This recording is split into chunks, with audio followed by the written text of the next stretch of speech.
Welcome to Novel Love Hearing. We bring you hundreds of novel audiobooks covering every genre and every kind of story you can imagine. Action? We've got it. Adventure? Absolutely. Horror? Of course. Whether it's the legendary Uchiha massacre or outrageous tales like stealing Naruto's and Sasuke's women, you'll find it here. From epic series like One Piece, Bleach, Fairy Tail, and Hunter x Hunter, to countless other adventures, our library has it all. Love novels but don't have time to read? No worries, just plug in your earbuds, sit back, and let the story take over. Good listening, and happy hearing. His life had already slipped away. System notification: you have killed a Yamanaka clan Chunin. Points awarded, 300, feigning panic, Kyosuke. Still pretending to be the fleeing boy. Quickly ran off. There's a Jonin nearby. The body won't stay hidden for long. At most, we have 5 seconds before the death of the Chunin is discovered. 1 second passed. Narutetsuai, hidden in the building, noticed nothing unusual. 2 seconds passed. He frowned, puzzled as to why no signal had been sent. By the 3rd second, his expression turned serious. "Enemy attack!" he shouted. The moment his cry rang out, a fierce, roaring fire dragon engulfed the shop. The blaze lit up the entire town, waking its sleeping residents. What's going on? A Chunin hiding in a nearby courtyard barely had time to react before the space around him distorted. Ganjutsu? He panicked, pouring all his chakra into breaking free. But breaking free from the illusion of a 3-Tomoe Sharingan was no easy feat. Seconds later, Uchiha stepped out of the shadows, leaving behind a corpse whose eyes remained wide open in disbelief. Elsewhere, seeing that the enemy had already detected them, Kyosuke swiftly shed his disguise. With a few simple hand signs, the piercing chirping of Chidori drowned out the explosion's roar. Damn it! Narutetsuai cursed, watching his shadows fail to catch up with the rapidly moving figure. What kind of technique is this? He couldn't understand how their meticulously laid ambush had been exposed so thoroughly. Had the enemy's perception been that sharp, or had he known about the plan all along? A sense of dread crept into his heart. Low-ranking ninjas rarely had access to critical intelligence, but Jonin couldn't fall into enemy hands. Until now, the cooperation between the 3 clans had been flawless, giving the Uchiha no chance to exploit weaknesses. But today, he had unknowingly stepped into the enemy's sights. All for the sake of that so-called demon-faced Ashura. At that moment, Narutetsuai suddenly came to a realization, but it was already too late to back out now. System notification: you have killed an Akimiki clan Chunin. Points awarded, 350. The Akimiki, known for their formidable combat abilities, stood no chance against the Sharingan and Chidori combination. Pulling his hand from the burning chest of his opponent, Kyosuke dodged the spray of blood and vanished. Damn it, Yamanaka Rumiko cursed, frustrated by the enemy's alertness. If she had been just a second faster, she could have taken control of the boy's body and captured the target. Now, not only had she failed, but her position was compromised. Without hesitation, she burst through the wooden wall of her hiding spot. Boom! A fire dragon roared, instantly engulfing the area she had just vacated. Seeing this, Akimeki Kanbai abandoned all pretense and unleashed his partial multi-size technique. His colossal arm swung down like a titan's hammer, aiming to crush the enemy's hiding place. Forced into the open, Izumi Uchiha revealed himself. Facing 3 Jonin and 4 elite Chunin. A luxurious lineup. Kyosuke knew the battle would be intense. Despite their numbers, 2 of their strongest had already fallen. As Kyosuke prepared to issue orders, the familiar chirping of Chidori drew his attention. This time, the technique wasn't Kyosuke's but Izumi's own, fueled by murderous intent. To maximize his team's combat strength, he did not hesitate to teach this technique. As a Chunin, Kyosuke could already use Chidori to instantly kill opponents of the same level. So, if the user was Izumi Uchiha instead, how much stronger would the technique become? Chapter 21, A Life and Death Fight. Understanding the urgency of the situation, Akimeki Kanbai quickly revealed all of his strength. Bang! With his hands pressed together, he transformed into a towering giant over 10 meters tall. Ninja art, super multi-size jutsu. Little bugs, let me see what you're capable of. Akimeki Kanbai sneered, then he retracted his limbs and turned into a massive, round ball of flesh. Ninja art, superhuman cannonball. Such an impact was something few could withstand in the entire ninja world. Even if Rei Uchiha himself were present, he would have to temporarily avoid the attack. Let alone Izumi Uchiha, who hadn't even reached the elite Jonin rank. Blocking it was definitely out of the question. However, avoiding the attack wasn't particularly difficult for him. The electricity generated by Chidori could not only be used to kill, but it also greatly stimulated cellular activity. It felt very similar to the secret techniques of a certain family from the Land of Lightning. Quickly moving beyond the range of the human cannonball, Izumi Uchiha transformed into a lightning bolt, running toward the distant target. The Jonin, Yamanaka Romiko. What kind of jutsu is this? Narutetsuai hastily changed hand signs, abandoning the pursuit of Kyosuke, and instead used his shadow to create a large shadow net, hoping to block the incoming crisis. Ninja art, shadow net. Kyosuke let out a sigh of relief, only to realize that his back was already drenched in cold sweat. The pressure from Nara's Jonin-level abilities was terrifying. Without activating the teleportation jutsu, just dodging was an exhausting task. Taking a few light breaths, Kyosuke ignored the Chunin charging at him, and quickly formed hand signs, using the second Chidori of the day. With his current chakra, he could only use Chidori twice at its full power. He couldn't afford to waste precious chakra on a Chunin. Using his Sharingan's enhanced dynamic vision, he successfully avoided the Chunin's blockade, turning into a blurry afterimage as he rushed toward the distant target. The target was still the Jonin, Yamanaka Romiko, who was tangled with Maya. To be attacked by two Chidori at once, she would be the first in history to experience such a thing. Narutetsuai could only block one, but couldn't manage both Kyosuke and Izumi. Stop him. Helpless, he could only place his hopes on his subordinates. Don't even think about it. Another Akimeki Chunin appeared. It seemed that these fat pigs weren't just good at eating, they were also quite capable. Otherwise, how could there be so many of them that even killing them all was impossible? Ninja art, partial multi-size technique. The jutsu activated, and a pair of gigantic bombs, the size of houses, charged forward. Before the attack even reached him, the violent wind from the palms made Kyosuke's hair fly in all directions. Should I dodge, or? His gaze was fixed on the target. He could jump to dodge, but in that case, the power of Chidori would drop significantly. Without enough distance for a sprint, the added power of the attack would be hard to deliver a fatal blow to a Jonin. This was why Chidori was an A-rank technique, whereas Rikiri, which didn't require a sprint and could be silent for assassination, was an S-rank jutsu. The two techniques were of the same origin, but their development paths differed. Sasuke focused on form changes, developing techniques like Chidori Stream and Chidori Senbon. Later, he began to experiment with nature changes, mainly to enhance power. Kakashi, on the other hand, focused on assassination. He developed Rai Hidden Mist Village to the point that it was completely silent. Even a seasoned fighter like Kakazu couldn't avoid Kakashi's surprise assassination. Without the Earth Grudge fear to sustain him, Kakazu would have been instantly killed by Rikiri. Currently, Kyosuke had not yet delved into advanced ninjutsu training. His Chidori required a significant amount of running to build up. Charging directly would certainly take down the Akimeki Chunin, but he would inevitably be struck by the massive palms as well. I cannot give the enemy any chance together. If the three families combine, the difficulty of the battle will increase several times. I must end this fight quickly. With a resolve in his mind, Kyosuke began desperately absorbing chakra. Is the lightning style not enough to stimulate his body? Fine. Then, in the Chidori state, he would forcibly activate the Shizue-style teleportation jutsu. In theory, it would absolutely work.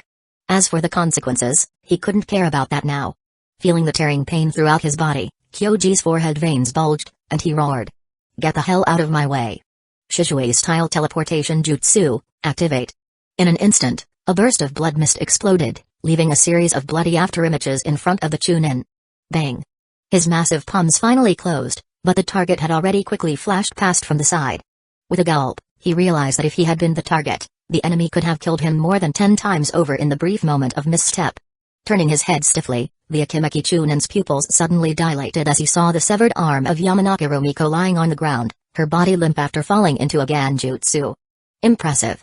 Even though they were enemies, he couldn't help but feel somewhat impressed. Comparing himself to the boy who barely reached his chest, he felt as though his 20 years of life had been wasted.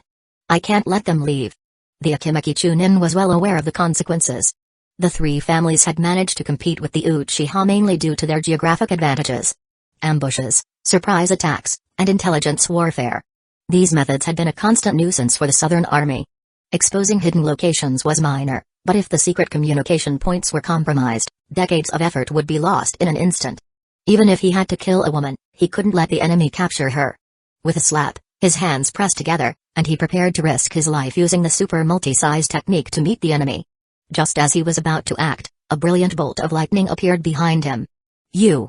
Looking at the arm that had pierced through his chest, he bitterly smiled and fell to the ground, dead. Ninja battles were sometimes this cruel. With insufficient strength, even the qualification to fight to the death was denied. Having dealt with the third Chunin, Izumi Uchiha couldn't help but take a few breaths.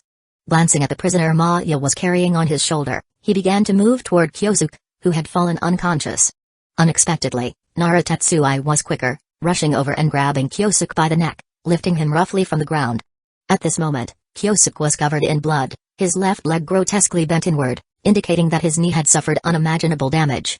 Not only was it impossible for him to continue fighting, but whether he could even continue his ninja career was uncertain. Not bad, Nara Tetsui sneered, his voice dark. You're willing to risk your future to complete the mission. I'm almost moved to tears. Bastard. Maya Chiha's brows furrowed, her lips bleeding from the pressure as she remained unaware. She never imagined that Kyosuke would take such a reckless risk. It was just for a prisoner, there was no need to take such a big risk. In her view, 10 women's lives weren't worth even a single hair on Kyoji's body.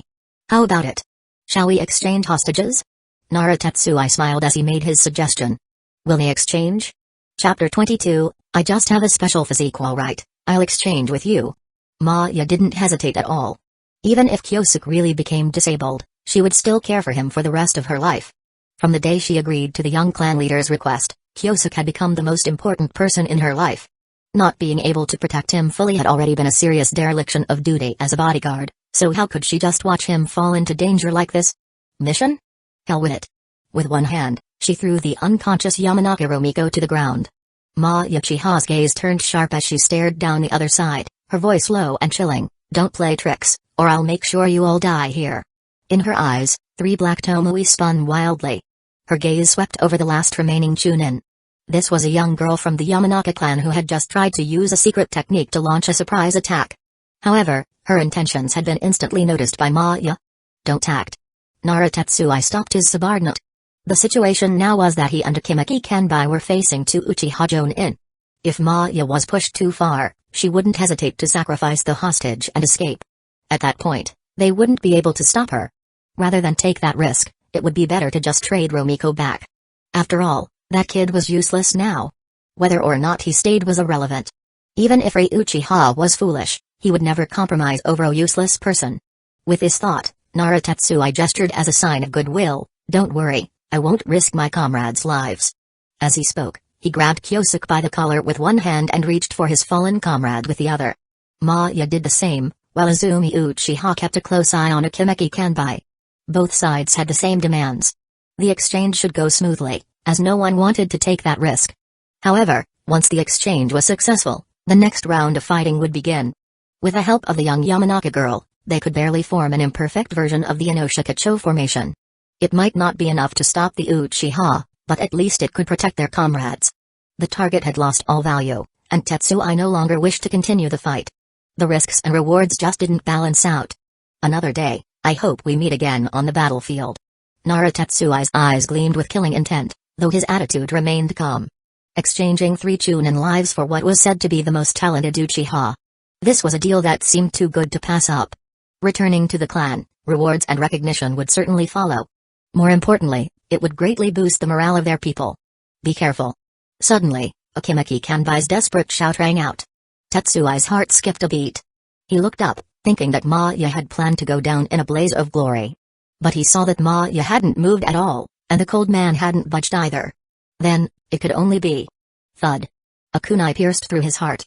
Nara Tetsui collapsed without making a sound, his dreams and ambitions vanishing with his life. Tetsui. Akimeki Kanbai's fury exploded as he transformed into a wild beast. Seeing this, Izumi Uchiha immediately charged forward, using fire-style jutsu to keep Kanbai from advancing. Kyosuke-sama. Maya covered her mouth in disbelief, staring at the scene in front of her. I'm fine.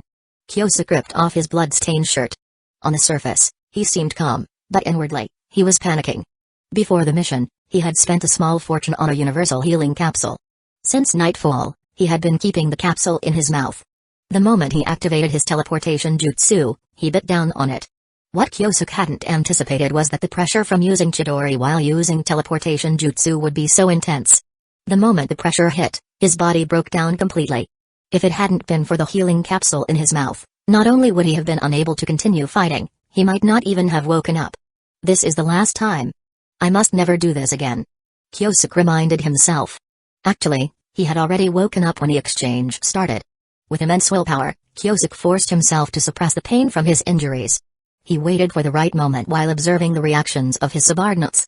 Thankfully, they didn't disappoint him.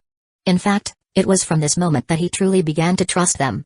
Once Narutatsui had completely ignored him, Kyosuke found the perfect opportunity. With a kunai in hand, he swiftly dealt with the opponent. Even a Jonin was not immune.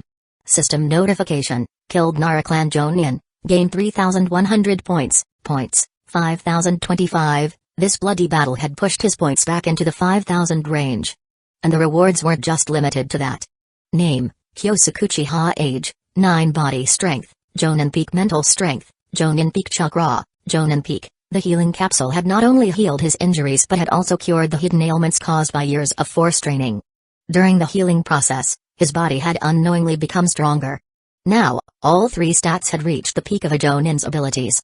Also, bloodline limit: Sharingan, 3 Tomoe. In the crucial moment of battle, spurred on by extreme emotions, Kyosuke's Sharingan had finally reached the 3 Tomoe stage. This meant that with his bloodline abilities, his combat power could rival that of a Jonin even in his normal state. With his body fully restored, Kyosuke was now at his peak condition. You treat her a little, don't let her bleed to death. He pointed to the woman who had lost an arm on the ground. Then he turned and focused his attention on the remaining enemies. Kyosuke-sama. Maya was still a bit worried. After all, the healing seemed too strange. Don't worry. Kyosuke didn't even look back as he replied. I just have a special physique. And please, keep this a secret. With that, he dashed forward with his short blade. A special physique. Maya blinked. Why did she feel like her lord was just trying to pull a fast one on her? The last remaining Chunin, aside from the Yamanaka clan's secret techniques, also wielded powerful water-style jutsu. However, facing Kyosuke, whose combat power had reached that of a Jonin, she had no way to resist. With a single teleportation jutsu, Kyosuke appeared behind her. His short blade flashed, cutting through her throat. System notification: killed Yamanaka clan Chunin, gained 430 points, 5,455. Collecting points is getting faster. Kyosuke stopped, looking at the final opponent, Akimeki Kanbai, who was now growing weaker. For the sake of retreat, capturing one hostage was enough. The best outcome for this Jonin was to become points in his hands. As his physical strength increased, Kyosuke became even more adept at using teleportation jutsu. In the blink of an eye, he appeared behind the giant and slashed across the enemy's body. Indeed, Akimeki Kanbai's strength was no joke. Even with the two of them attacking, he didn't show signs of giving up. Unfortunately, a third Jonin was on the field. When Maya had a chance to move, she used Ganjutsu to control the enemy's body. Finally, Kyosuke took the opportunity to thrust his short blade into Kanbai's heart. System notification: killed Akimeki clan Jonin, gained 3,800 points. Chapter 23, 30 Lightning-style ninja Southern Fire Country, Uchiha Army Camp. Upon hearing the news, Rei Uchiha personally led his people to the entrance to welcome the hero's return. He really succeeded. The commander's emotions surged, his hands trembling slightly in excitement. He had fought against the three clans for many years but had never been able to completely defeat them. Now, with a newly obtained intelligence, they could quickly gain a comprehensive advantage. By uprooting the enemy's scattered bases, the three clans would be driven into a corner. They would have no choice but to engage in a decisive battle or flee to the land of lightning. As for seeking refuge with the Senju, that wasn't even an option to consider. Once this battle is over, the southern border will completely belong to the Uchiha. Tajima, let's see how you plan to compete with me then. Lost in his thoughts, Rei Uchiha seemed to envision the moment he ascended as clan leader. Sir, they're here. The voice of his subordinate pulled him back to reality. Looking around, a large number of ninjas had already gathered at the entrance, all waiting for the return of Kyosuke's squad. Before long, three figures appeared on the horizon. Leading them was Kyosuke Uchiha, who was showing his true face for the first time. Since officially reaching Jonin strength, he no longer needed to wear a mask. Among ninjas, strength determined everything. His young age only emphasized his extraordinary talent. Previously mentioned, Chidori was the most suitable jutsu for the Uchiha. If he could teach it to his subordinates, he could teach it to any clansman who met the requirements. The prerequisite? They had to be his subordinates. Ninja speed was unparalleled. One moment, they were mere silhouettes on the horizon, the next, the squad was standing before the commander. Tossing the unconscious Yamanaka Rumiko to the ground, Kyosuke calmly said. Mission accomplished. The captive has been brought back. Good, good, good. Rei Uchiha exclaimed 3 times in a row, instantly recognizing the captive's identity. Ordering his subordinates to take the prisoner away for strict confinement, he patted Kyosuke's shoulder, choosing not to leave immediately. A hero's return deserved more than a simple ending. Let Kyosuke enjoy the admiration of his clansmen first. As a longtime enemy, Yamanaka Rumiko's appearance was no secret. Soon, someone recognized her. It's her. That vile woman, Yamanaka Rumiko. With her in our hands, we can destroy the enemy's bases one by one. Damn it, your end is near. Haha, the war is finally coming to an end. Long live Lord Kyosuke. Long live. Long live. Surrounded by countless enthusiastic faces, Kyosuke didn't shy away. With a sharp sound, he unsheathed his short sword, holding it high in the air as he let out a triumphant roar. The next moment, the cheers were loud enough to shake the entire camp. Inside the commander's tent, Kyosuke and Rei Uchiha sat opposite each other. No matter the place, there were always dirty dealings in the shadows. Yet sometimes, relationships between ninjas were surprisingly straightforward. Changes in strength naturally led to changes in status. For Kyosuke, this was his first equal conversation with the commander. The time has come for a full-scale assault on the enemy. Rei Uchiha said with some emotion. For years, I've dreamed of this day. Securing victory in the southern border will elevate your prestige to rival Tajima Uchiha. Kyosuke replied bluntly, showing no effort to hide his disdain for the clan leader. Over the past year, Tajima's loyalists had frequently sabotaged Kyosuke's plans. While the harm was minimal, it was annoying enough. Even so, Kyosuke endured. For now, he lacked the power to confront Tajima directly. But when the time was right, he had already decided Tajima's head would be his. Madara. Kyosuke thought, relationships aside, Tajima's survival was a separate matter. As long as Tajima lived, Kyosuke could never truly gain power in the Uchiha clan. You've now been promoted to Jonin. Rei Uchiha said, fully aware of Kyosuke's abilities. It's time for you to assemble a team. Don't worry about manpower. A unit commander was allowed to form a team of up to 30 members. Considering the casualty rate among ninjas, the actual number was usually lower. Previously, Kyosuke had preferred a 3-man team to avoid being dragged down by others. But with direct combat against large forces on the horizon, even 3 Jonin couldn't achieve much alone. A single large-scale jutsu from the enemy could force them to retreat. Even a group of mediocre mist ninjas could resist Madara's summoning, Impure World Reincarnation Great Fire Annihilation together. At times, numbers could compensate for gaps in strength. Thank you, sir. Kyosuke said with a nod, accepting Rei Uchiha's goodwill. He now needed to build his own forces. Only by having subordinates could he gain influence within the clan. When the time came, even Tajima would think twice before moving against him.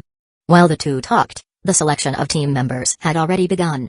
Izumi Uchiha acted as the examiner, testing the applicants' skills, while Ma Uchiha used Ganjutsu to screen for potential risks. Initially, there were complaints. Many wanted to serve under Kyosuke but resented being subjected to Ganjutsu interrogation. It felt insulting. However, when Izumi Uchiha demonstrated Chidori and explained that those who passed would be taught the jutsu, the entire camp was stirred. Experienced ninjas understood the significance of Chidori. Previously, many had wondered how Kyosuke's squad managed to defeat a perfectly coordinated Inoshikacho team. Now it was clear. Kyosuke had developed such a terrifying lightning-style jutsu. Chidori is such an appropriate name. Someone remarked in awe. Due to limited slots, only qualified applicants were accepted. What were the qualifications? Applicants couldn't belong to Tajima's faction, had to specialize in lightning-style jutsu, and must lack existing loyalties to other factions. These 3 conditions immediately disqualified most of the camp, leaving a small number ecstatic at the chance to learn Chidori. After a full day and night of assessments, Izumi and Maya finally selected 30 suitable ninjas. None of them were Jonin, all were Chunin from within the clan. Jonin were strategic assets and had long since joined various factions. It wasn't that they didn't want to join, Kyosuke had intentionally excluded them from the start. Welcome, Kyosuke said as he activated his 3 Tomoe Sharingan. Amid gasps of amazement, he continued. If you're going to follow me, you must have the ambition and will to establish great achievements. Remember, the enemy's heartland will be the front line for our unit. Approach this with determination. Do everything you can to grow stronger. Chapter 24, 1,000 birds chirping together, unmatched in power. The southern battlefield, south of the border, in the Gobi Desert. Having intercepted enough intelligence, the Uchiha swiftly launched a massive extermination operation. Anyone related to the 3 clans, kill. Anyone trading with the 3 clans, kill. Anyone hiding criminals of the 3 clans, kill. Better to kill 1,000 by mistake than to let one go. This terrifying slaughter filled the southern borders of the Land of Fire with dread and fear. In the blink of an eye, over a month had passed since the all-out siege began. From the beginning, the three clans never intended to fight head-on. Regardless of how much pressure the Uchiha applied, the enemy strictly adhered to one principle: drag it out. Drag it out until the Uchiha completely collapse. On the main battlefield, no one knew what kind of trump card Senjubatsumo had deployed. The Uzumaki clan, who could have stayed out of the conflict, resolutely decided to join the fray. As fellow descendants of Ashura, the Uzumaki clan's strength was in no way inferior to the Senju or Uchiha clans. With their incredible physical resilience and their unparalleled sealing techniques, their presence on the battlefield marked the start of a gradual defeat for the Uchiha. Naruhigashihiko's strategy was simple: once the Uchiha couldn't hold on anymore, they would have to redeploy shinobi from their southern army for reinforcements. At that point, the three clans could seize the opportunity to reclaim their territory and rebuild a solid defensive network. Unless it was absolutely necessary, Naruhigashihiko had no intention of fleeing to the Land of Lightning or submitting to the Senju as their vassals. Realizing the enemy's intentions, the Uchiha responded with even more frenzied eradication efforts. Through relentless pressure, they managed to corner a medium-sized group of over 80 enemy shinobi in the Gobi Desert. Surrounding them were 3 Uchiha captains, each with a sharp gaze, including the formidable Kyosuke Uchiha. "These slippery bastards can't get away this time," one shinobi muttered, his tone laced with resentment. Kyosuke nodded silently in agreement. He suddenly realized that perhaps he had overestimated the war potential of the three clans. Cunning wasn't inherently wrong, but being too clever could lead to self-destruction. In the end, wars in the shinobi world depend on individual strength and resources. Over-relying on strategy could only push one into a more desperate situation. This was the Warring States period, with the Nara, Yamanaka, and Akimaki clans at their peak. If they had gathered their forces on a large scale, they could have easily outnumbered the southern Uchiha army. But, instead, Naruhigashihiko, priding himself on his unparalleled intelligence, chose guerrilla tactics to evade and harass the enemy. One side poured all its resources into wiping out the other. The other side avoided direct confrontation, sacrificing smaller groups to ensure the survival of the majority. As seen now, a group of 80 shinobi from the three clans had been hounded to exhaustion by 3 Uchiha units, reduced to a pitiful state. It's worth noting that, apart from Kyosuke's unit being at full strength, the other two captains didn't even have complete rosters. Their combined total of 67 shinobi was nearly 20 fewer than their opponents. This is the curse of the so-called wise. Kyosuke sighed, though his gaze was filled with killing intent. Looking at the two captains beside him, who were visibly frustrated, Kyosuke suddenly proposed. "I'll try to break through the enemy formation. When the time comes, you both charge in and annihilate as many enemies as possible." Hearing this, the two captains frowned deeply. One of them hesitated before replying. "Kyosuke, are you planning to use just 30 men to pierce through their large formation?" "Yes." Kyosuke nodded. He didn't offer any further explanation, simply saying, "Trust me. Prepare to devour the enemy once we break through." "All right, let's do it." The two captains, seasoned warriors themselves, understood the fleeting nature of battle opportunities. As for whether the plan would work, could they even count the miracles this young man had already achieved over the years? Trusting one another was one of the few admirable traits of the Uchiha. Soon, Kyosuke's unit advanced onto the Gobi Desert. The enemy, who had been resting, immediately grew alert upon noticing the situation. They seemed ready to flee at the first sign of trouble. Standing at the forefront of his unit, Kyosuke fearlessly stared down the enemy and shouted, "Everyone, prepare." "What's he doing?" The enemy leader called an Akimaki subordinate to prepare defensive measures for what they assumed would be a large-scale ninjutsu. But things weren't unfolding as expected. The air currents grew increasingly violent, tearing through the sky and scattering the clouds high above. Sand and stones flew as chakra surged, and the crackling of lightning sent shivers down the spines of both allies and enemies alike. When a single shinobi activated this jutsu, it sounded like the chirping of 1,000 birds. But when all 30 shinobi unleashed the same technique simultaneously, it was as if tens of thousands of birds had descended upon the Gobi Desert. "All units, spread out and support. The goal is to break through the enemy's defenses." "Yes." After a collective roar, the terrifying surge of lightning finally began to move. My God! The other two Uchiha units could only stare in shock. Never in their wildest dreams did they imagine that this group could unleash such a devastating group-based ninjutsu. Everyone knew about Chidori, the lightning-style technique created by the Uchiha genius. But why would he share it so freely? Regardless of Kyosuke's motives, the scene before them was awe-inspiring. By stimulating their bodies with lightning chakra, each shinobi's cellular activity was heightened, granting them speed far beyond that of ordinary ninja. Defend? By the time the Akimaki shinobi reacted, the brilliant lightning had already smashed into their formation. Kill. From forming seals to charging through the enemy lines, Kyosuke's unit took just 7 seconds. They killed 12 enemies outright, injured countless others, and emerged unscathed. Reformed the formation. Kyosuke commanded, and the 30 shinobi swiftly adjusted their positions. After a brief sequence of hand seals, the deafening chirping resounded once more. Attack. Kyosuke charged forward with 2 subordinates, leading the assault on their now terrified enemies. Attack. The remaining 30 shinobi roared and launched into a second wave of all-out attacks. At last, the Nara commander reacted. Countless shadows extended like a massive net, attempting to smother the advancing lightning flood. It didn't kill, but it slowed the enemy's relentless momentum. It was a wise response, but it failed to grasp the true essence of Chidori. Why is Chidori considered the perfect technique for the Uchiha? The answer was about to be revealed. Faced with the overwhelming attack, Kyosuke's unit moved in perfect unison to evade the incoming shadows. Thanks to their Sharingan, they could see the same threats and react identically. If one could dodge, all 30 could dodge. In less than 3 seconds, the enemy had no time to launch a second round of attacks. The Chidori formation charged into the enemy ranks once again.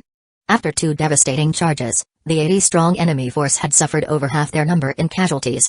More importantly, their morale was utterly crushed. Chapter 25, Deputy Commander, Kyosuke. In this battle, fewer than 10 members of the 3 clans escaped. When the news reached the main camp, it immediately boosted the morale of all the members. On the other hand, all the members of the 3 clans were filled with fear, dreading an encounter with Kyosuke's army, which seemed like a harbinger of doom. Points, 16,721. With the battle over, Kyosuke was getting closer to reaching 20,000 points. This meant he would soon be able to exchange for an S-level ninjutsu. His target was already chosen, the S-level ninjutsu, the space-time technique known as Flying Thunder God. With it, he would be able to both attack and retreat, and few in the ninja world would be able to threaten him. Even though early on, Flying Thunder God was mainly seen as a technique for fleeing and traveling, Kyosuke still loved it. In close combat, the Shizue teleportation jutsu was more practical, as it had no limitations based on space coordinates. In the later stages of the Great Ninja War, Sasuke was able to penetrate Madara Uchiha's arm after his resurrection with a super-speed continuous attack. Meanwhile, Tobirama using Flying Thunder God with Impure World Reincarnation, the technique couldn't even touch a single hair on Madara. According to Kyosuke's understanding, space-time ninjutsu was far more terrifying than any other type of teleportation jutsu before reaching the Super Kage level. However, when one's power reached a certain level, especially within the realm of a Sage of 6 Paths, the importance of space-time techniques would greatly decrease. Evidence for this was that the Impure World Reincarnation versions of Minato and Obirama used Flying Thunder God to launch sneak attacks, but couldn't even touch a hair of 6 Paths Madara. In contrast, techniques like Gai's 8 Gates, Sasuke's lightning-enhanced physical strength, and Naruto's 9 Tails Chakra mode were able to force even 6 Paths Madara to take damage. Of course, battles at that level were still far beyond Kyosuke's reach. Right now, he needed survival techniques, and nothing could compare to space-time ninjutsu when it came to disappearing and reappearing without a trace. After closing the system panel, Kyosuke abandoned the task of cleaning the battlefield and, according to the intel, hurriedly led his men to the next encirclement point. Meanwhile, 2 other jonin who were also leading troops were feeling somewhat impressed. They say the young clan leader has similar talents, but I don't think that's necessarily true. Hey, the clan leader. You know what I mean. Let's not talk about it. We don't want outsiders to hear. Ha ha ha, well said, outsider. After cleaning up the bodies in the Gobi Desert, the 2 teams began to count their casualties. After a brief discussion, they unanimously decided to act together. Not everyone could have high mobility and deadly techniques like Kyosuke's army. For their own safety, it was better to stick together and avoid being schemed against by Nara Higashihiko in the shadows. Let's go and join up with their main force. Boom. Nara Higashihiko smashed the desk in front of him. Can someone tell me why such ridiculous battle reports are coming in? 87 people, and in just 3 rounds, they're already torn to shreds, and the other side has 0 casualties. Are you all wearing pig brains on top of your heads? It was no wonder he was so angry. This battle report was simply unbelievable. If Uchiha really had that kind of strength, what was the point of fighting? Everyone would just wash their necks and wait to be slaughtered. At the entrance of the tent, a messenger shakily picked up the report, hesitating for a while before cautiously speaking. It might have been a moment of carelessness. After all, such army-level ninjutsu is rare. We've already sent the intel to all the troops. With that preparation, we believe similar situations won't occur again. Report. Before the messenger could finish, another colleague rushed into the tent, stumbling. Report, boss. We just got word that the 7th unit encountered Kyosuke's army. Hearing this, Naruhigashihiko suddenly stood up, his eyes filled with the madness of someone about to devour others. He had a feeling that the intel being passed on would definitely not be good news. Sensing the leader's madness, the messenger swallowed hard and nervously spoke. The 7th unit fought bravely, but the enemy's strength was too troublesome. Each battle started with a bang and didn't even give the 7th unit a chance to encircle them. After 3 days and nights of fighting, the 7th unit had no choice but to retreat. How are the casualties? Naruhigashihiko's voice was dark and ominous, his forehead veins bulging, barely able to control the fury in his chest. The 7th unit had 216 people, and now only 103 clan members remain. Boom. Naruhigashihiko kicked the cover off in front of him and grabbed the messenger by the collar, demanding in a slow, forceful voice. Tell me. How many casualties did the enemy have? The poor messenger could even see the blood emerging from his leader's clenched teeth. It was a display of rage taken to the extreme. Despite that, the messenger still had to deliver the final blow. The enemy. Speak, don't hesitate. Closing his eyes tightly, the messenger summoned every last ounce of strength to speak the truth. The enemy had 2 killed in action, 7 wounded, and Kyosuke Uchiha was unharmed. After waiting in silence for a long time, the messenger did not receive the expected terrifying punishment. When he cautiously opened his eyes, he saw that Naruhigashihiko's eyes had rolled back, and he was staggering backwards, collapsing to the ground. Boom. Ah, someone. The leader has fainted. Soon, the news of Naruhigashihiko fainting from rage spread quickly. The Southern Army naturally mocked him to no end, while Kyosuke Uchiha's name spread far and wide. In this battle, Kyosuke had cleverly used the terrain and the terrifying mobility of Chidori to his advantage. He attacked from a distance every time, struck fast, and left quickly, never giving the enemy a chance to encircle him. He chased the enemy for 30 miles, launching surprise attacks every night. By the end, many of the enemy were terrified at the sound of thunder, even without seeing him. Of course, the process wasn't without its difficulties. During the final push, casualties were inevitable. 2 died on the spot, and the remaining 7 were heavily wounded. Their lives were spared, but they could no longer fight on the battlefield. Fortunately, his reputation had already spread far and wide, and many clan members sought to join his ranks. When they returned to camp and announced that they were recruiting additional members, the area was nearly trampled by the crowd. Seeing this, Rei Uchiha laughed heartily, personally stepping in to calm the crowd and lavish praise on Kyosuke's performance. Due to your outstanding contributions, I am hereby granting permission to increase your unit size to 50 members. Everyone knew this was a sign of the commander grooming Kyosuke for a future leadership position. Even Tajima Uchiha couldn't openly target him, despite the irregularities in the rules. After all, wasn't it the same for his son's subordinates? Order given, Kyosuke Uchiha has made tremendous contributions. He is hereby appointed as the deputy commander of the Southern Army Corps. Upon hearing this, the crowd fell silent for a few seconds before erupting in wild cheers. Long live Kyosuke-sama! Long live Kyosuke-sama! Long live Kyosuke-sama! Chapter 26, Redeeming the Flying Thunder God Technique. Nighttime, in the commander's tent. Kyosuke, you're here. Please, sit down. Rei Uchiha put down the documents in his hand, his expression showing clear signs of exhaustion. Promoting Kyosuke was something Rei had deliberately done, albeit as a helpless measure. Once upon a time, the Southern Corps was entirely under his control, with no such nonsense as a deputy commander. Unfortunately, 2 years ago, Hikoichi Uchiha leveraged his merits in battle to seize a portion of Rei's authority. Now, the Corps had 2 deputy commanders, Kyosuke and Hikoichi Uchiha. It had to be said. Tajima Uchiha's tactics were ruthless. Spotting an opportunity, Tajima directly caused cracks to appear in what was once the United Southern Corps. No, to be precise, internal discord had existed from the very beginning. Rei Uchiha's transparent ambitions were apparent to even the cooks in the Corps. While some chose to support him, others naturally opposed his wolfish ambitions. Thanks to Hikoichi Uchiha's maneuvers, the opposition within the Corps had grown louder, to the point where it was nearly uncontrollable. If not for Rei's immense strength keeping people at bay, he might have already faced a mutiny from his own subordinates. Sigh. Kyosuke maintained a neutral expression but couldn't help sighing inwardly. In his view, Rei Uchiha was an excellent commander, perhaps even a virtuous superior, but he was not someone suited for political scheming. Tajima Uchiha, who sat thousands of miles away, could easily undermine Rei's authority remotely. If Tajima truly decided to act, Rei would be left with no path but death. The only reason Tajima allowed the situation to fester was twofold. First, he valued Rei's strength, as only Rei could suppress the restless factions in the southern region. Second, Tajima likely wanted to avoid drawing criticism. Most importantly, Tajima never considered Rei to be a worthy opponent in the first place. Kyosuke understood all of this but could never bring himself to say it aloud to the man in front of him. Doing so would only humiliate him outright. Let him keep dreaming his beautiful dream. Aspiring to become the clan leader? The truth was, it wasn't even remotely possible. Setting Tajima Uchiha aside, the real obstacles were Tajima's two sons, Madara Uchiha and Izuna Uchiha.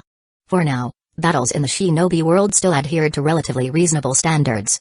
But once the Dance King fully matured, it would herald the beginning of a new era, where gods fought among mortals. Against the overwhelming power of perfect Susanoo and the terrifying wood-style techniques, sheer numbers would become laughable. What could Rei Uchiha possibly bring to the table against Madara? Forget Madara. Even in a few years, Rei might not even be able to defeat Izuna Uchiha. Such was the cruel reality of the world. Kyosuke understood this all too well, but it didn't stop him from continuing to work for Rei. Tajima Uchiha had made Kyosuke's life miserable time and again, and over the past year, his targeting had become more overt. What kind of person was Kyosuke? If his strength had been sufficient, he would have already taken a blade to that son of a bitch Tajima.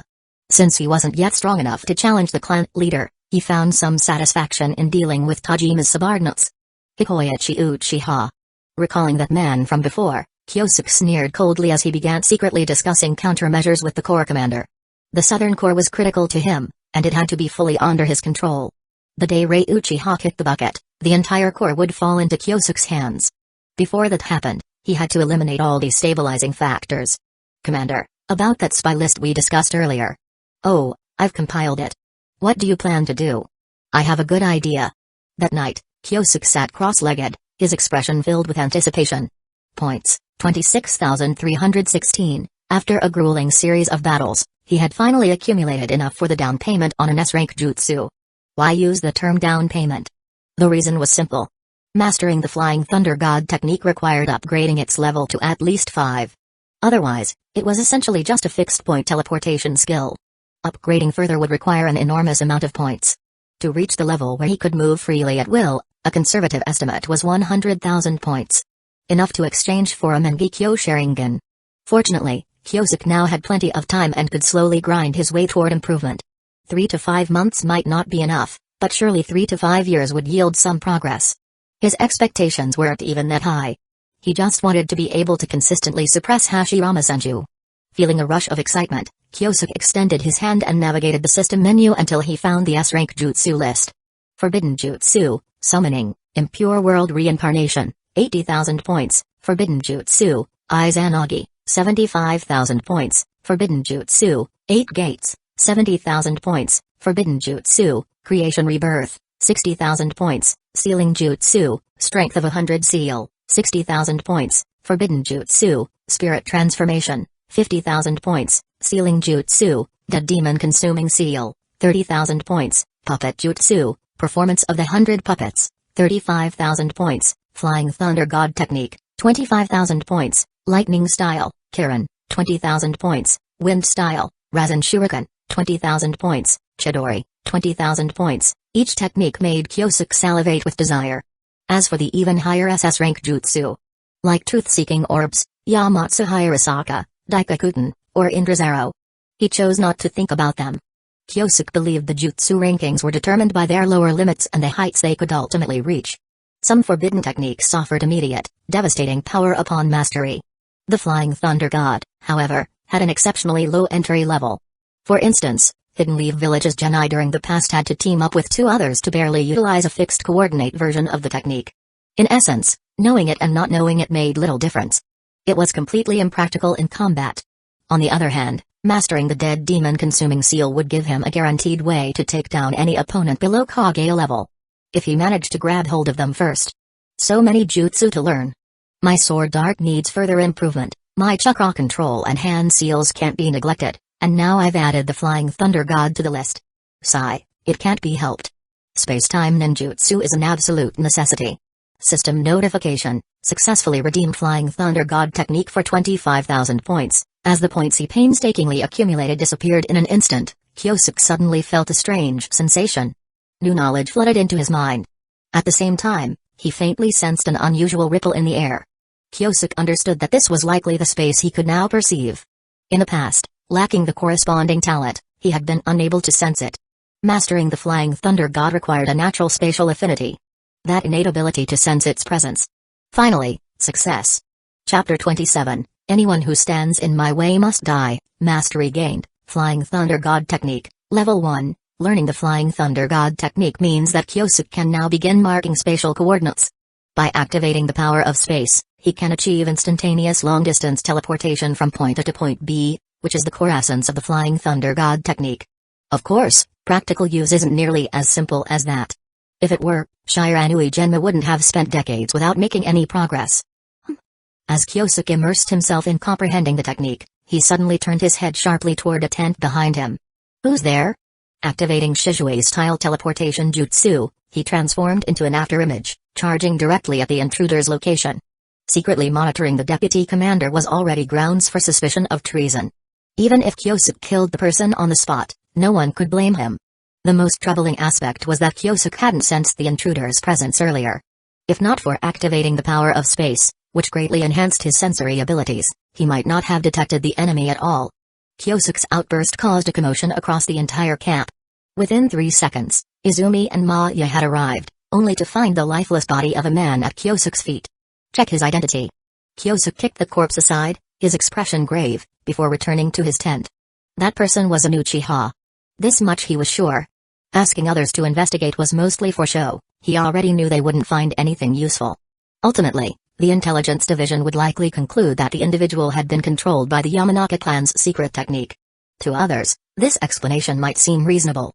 But Kyosuke was certain the situation wasn't that simple.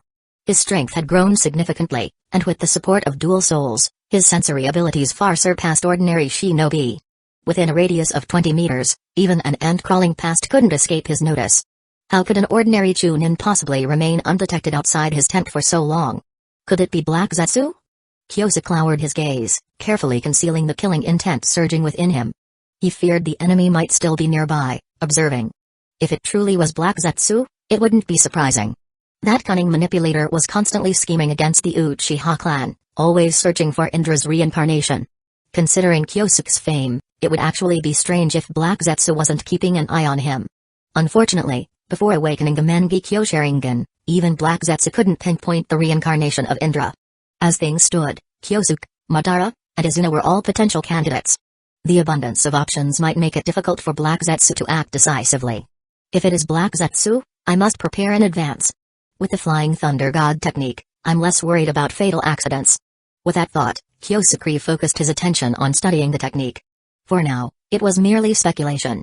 Even if Black Zetsu were to perform a bizarre dance in the middle of the camp, there wasn't much Kyosuke could do without mastering yin-yang style. To deal with Black Zetsu, one must master the combination of yin and yang chakra. The essence of yin-yang style. Examples include upgrading the Sharingan to the Mangekyo or awakening the advanced sage body. Each representing yin and yang respectively. When combined, the powers of yin and yang form techniques classified as yin-yang style. Techniques like the Six Paths Planetary Devastation or Naruto and Sasuke's Joint Armored Susanoo are prime examples of advanced yin-yang style. The most iconic is the Black Rods of yin-yang style. Obito's rods came from Mangekyo Sharingan plus Hashirama cells, while Nagato's derived from Rinnegan plus Uzumaki lineage. Even Naruto, with his immense yang chakra, had to rely on black rods to immobilize Black Zetsu.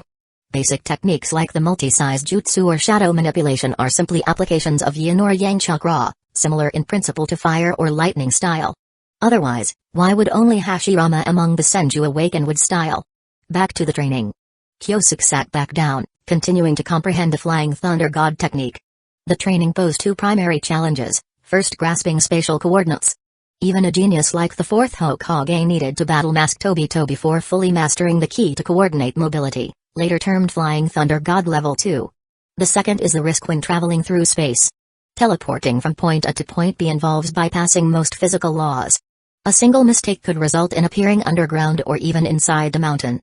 Kyosuke wasn't Son Goku, he couldn't break through mountains and fly to the sky. A mishap like that would likely end in instant death. Thus, selecting proper coordinates was critical. Fortunately, he wasn't starting from scratch. With systematic knowledge infused into his mind, he had all the theoretical experience he needed. The rest was just practice. By dawn, after a sleepless night, Kyosuke successfully executed his first teleportation. He glanced back at the marked point, several meters away, and decided to have specialized kunai crafted. Compared to marking coordinates on the spot, throwing kunai would be easier and potentially more effective in critical moments. He approached the camp's quartermaster, described his requirements, and sketched the kunai's design from memory. The quartermaster hesitated. "Sir, these kunai don't seem practical for combat." He wasn't wrong. The custom kunai were broader and heavier than standard ones, making them less agile in close combat. "Just follow the design," Kyosuke replied curtly, without explaining their true purpose. The wide design was to allow engraving spatial coordinates, while the weight would affect the kunai's flight distance and stability, making it less likely to deviate from its trajectory. Using his position as a corps commander, Kyosuke issued a strict order to the logistics department: the special kunai must be completed within 3 days. If they delayed any longer, the enemy might end up fleeing with their entire clan. And if that happened, how would he trap Hikoichi Uchiha? To achieve his goal of eliminating rivals, Kyosuke planned to strike a deal with Nara Higashihiko. The location would be the Nara camp. With the Flying Thunder God technique in hand, Kyosuke wasn't worried about unexpected incidents. At this point, the defeat of the 3 clans was a foregone conclusion. Any futile resistance would only lead to the complete annihilation of their clans. As the leader, Nara Higashihiko was bound to become the scapegoat for his clan's anger. If he had even the slightest intention of self-preservation, he would agree to the proposal Kyosuke would put forth. With internal and external forces working together, a small trap would be enough to ensure Hikoichi Uchiha walked right into it. Blinded by the promise of achievements, how could he possibly notice the dangers lurking behind the scenes? "Don't blame me. Blame yourself for picking the wrong side," Kyosuke said with a faint smile as he walked away. While waiting, he continued not only training in the Flying Thunder God technique but also guiding the rookies. He taught them ninjutsu while subtly brainwashing them. Amidst his busy schedule, the 3 days quickly passed. Chapter 28, Alliance between the enemies and importance of persuasive skills. Recently, things have not been going well for Nara Higashihiko.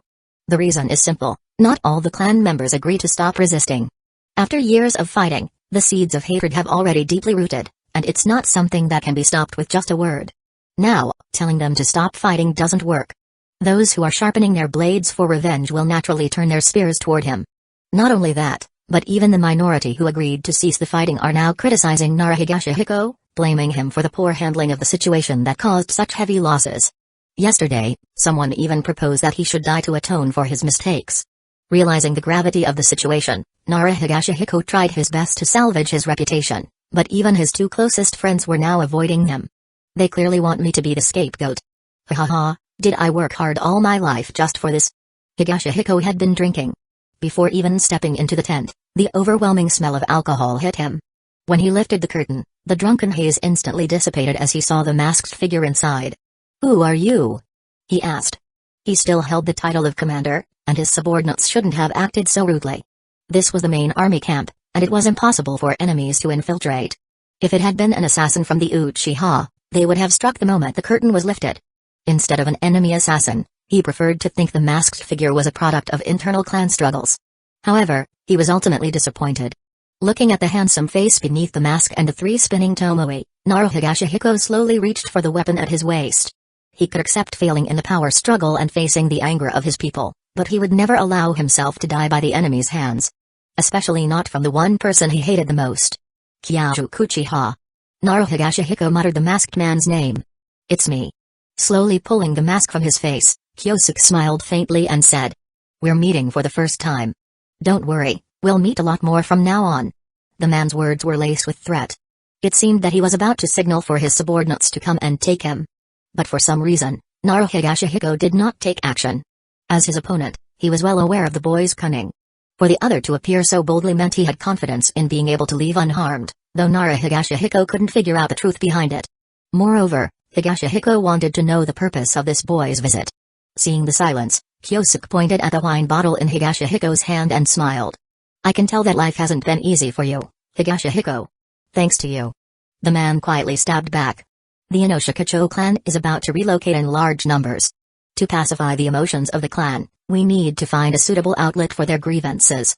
Higashihiko, can you guess who will be the lucky one to take on this role? It was me. Higashihiko's brows furrowed, and his face showed impatience. So, is that all you came here to say? Get to the point. Hearing this, Kyosuke didn't rush, maintaining his calm pace. The more impatient the other became, the better the outcome of the conversation. Why was he getting impatient? Because he was afraid. Even if Higashihiko didn't mind his own suffering, he still had a wife and children. After the failed struggle, he feared his family would also suffer. How to handle this situation had already become a daily dilemma. Allying with the Senju is good, but it will still lead to a direct confrontation with the Uchiha. Even if your family manages to escape the slaughter, they will have to face us again in the future. This is the fate of a ninja. Higashihiko spoke in a low tone. Higashihiko, I have a method I believe can help you. Kyosuke's voice was tempting, like the wolf grandmother persuading Little Red Riding Hood to open the door. P.S. It's a well-known fairy tale from European folklore written by Charles Perrault and Brothers Grimm. He presented an unavoidable problem and then quietly offered a solution. He discussed the pros and cons of the situation, appearing completely concerned about the other's well-being. His experience in negotiations from his previous life gave him excellent persuasion skills. Kyosuke went on to explain his plan in detail. Throughout the conversation, he never revealed his own demands, making it impossible for Higashihiko to guess his intentions. Escape to the Land of Thunder? Higashihiko's tone was filled with doubt. In Kyosuke's explanation, it was clear that the Senju was indeed the best option, ensuring the survival of the three clans for generations. This much was true, and he hadn't lied or tried to lead the other's judgment. He simply subtly reminded him of one key point. No matter what the Senju's attitude was, the outcome would not change. If he truly cared for his clan, then he should choose a noble death. But if he had any selfish motives, well, then Kyosuke would show him other options. Silence. Dead silence. For a full 10 minutes, Higashihiko said nothing, his face changing like that of a Szechuan opera performer. After a long time, what should I do? The will to survive ultimately prevailed. The resentment from your people mostly comes from a few failed battles. If, before you leave, you manage to wipe out Uchiha unit, I believe it will be enough to quell the anger of your clan. At least it will guarantee your life. Looking up and staring at the boy, suddenly, Higashihiko's mouth curled into a faint smile. So, you're here to make a deal. He was smart. From Kyosuke's words, he had already deduced a lot. If he played it right, he could even solve the problem of fleeing to the Land of Thunder. As for whether to agree or not, Higashihiko honestly couldn't think of a reason to refuse. Afterward, the two discussed the entire process in detail, including how to set up Kyosuke Uchiha. Watching the man fully invest in the conversation, Kyosuke secretly smiled, thinking that his persuasive skills hadn't dulled. If he had started by directly stating his intention to harm a colleague, the other would likely have rejected him outright. Even if he later offered incentives, it would have been of no use. The other's anger would surely cloud his judgment. On the other hand, Kyosuke considered everything from the other's perspective. As for his own requests, he inserted them subtly. Higashihiko would then think. If I want to survive, it wouldn't hurt to help him out a bit. The result would be the same, but the motives were completely different. This was the power of persuasion. Even a smart clan leader like Higashihiko couldn't escape the manipulation of another civilization. Alright, it's settled then. Higashihiko thought he had fully grasped the initiative in the conversation. Of course, that was just his illusion. Having firmly engraved the plan in his mind, he suddenly made a gesture, and the paper he held immediately burst into flames. You plan to. Higashihiko was about to ask something else when he turned his head, only to find that Kyosuke had already disappeared from the tent. He stood frozen for a long while, letting out a silent sigh. What that sigh meant, perhaps only he knew. Chapter 29, Kyosuke Foot Bathwater. You are going too far. Hikoichi Uchiha was furious. He felt that the Legion commander was being too biased. The Southern Border War was gradually nearing its end, and now the most important issue was what? Of course, it was about seizing credit.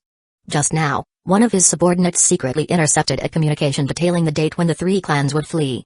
He was overjoyed to receive this news, but before he could verify it, his subordinates were ambushed by others. Had he not arrived in time, the intelligence might have been stolen from them. Bang! With a kick, Hikoichi Uchiha sent the rebellious clansmen flying. He wanted to teach the person a lesson, but unfortunately, their leader had arrived. Lord Hikoichi, such imposing authority you have. Kyosuke's tone was filled with disdain. The harsh tone made him deeply regret his past actions. Had he not gone all out to save this guy back then, he would have already turned into a pile of bones by now. Kyosuke Uchiha, I advise you not to go too far. Hikoichi was too lazy to explain. Stealing credit was so common, It didn't even require deliberate condemnation. Looking down at the young man from a high position, Hikoyachi Uchiha spoke coldly. "Don't forget, it was me that saved your life. I advise you to stop flattering yourself." Kyosuke retorted sharply, his voice cold. "Without my appearance, when would you have ever gotten the position of deputy commander? You should be the one kneeling down to thank me." The two leaders were at odds, and the clan members behind him began pushing and shoving. Just as the internal strife seemed ready to erupt, Rei Uchiha hurriedly arrived with the news. "Impudence!" A shout echoed, and a terrifying pressure instantly swept over. Kyosuke's muscles tensed, and almost instinctively, he placed his hand on the hilt of his sword. There was no way around it. The pressure from the clan leader level ninja was just too frightening. Kyosuke even thought that unless he used the flying thunder god to escape, he would not survive even 3 minutes under the Legion commander's hands. This was still with his own incredible speed. Had it been an ordinary Jonin, they would likely have been killed by Rei Uchiha in just a few exchanges. Clan leader level. Indeed, it's a completely different realm. With the Legion commander's appearance, both sides naturally understood that it was time to back down. Hikoyachi Uchiha obtained the intelligence, and Kyosuke was spared from causing internal conflict. Both sides retreated. "I'll make you regret this sooner or later."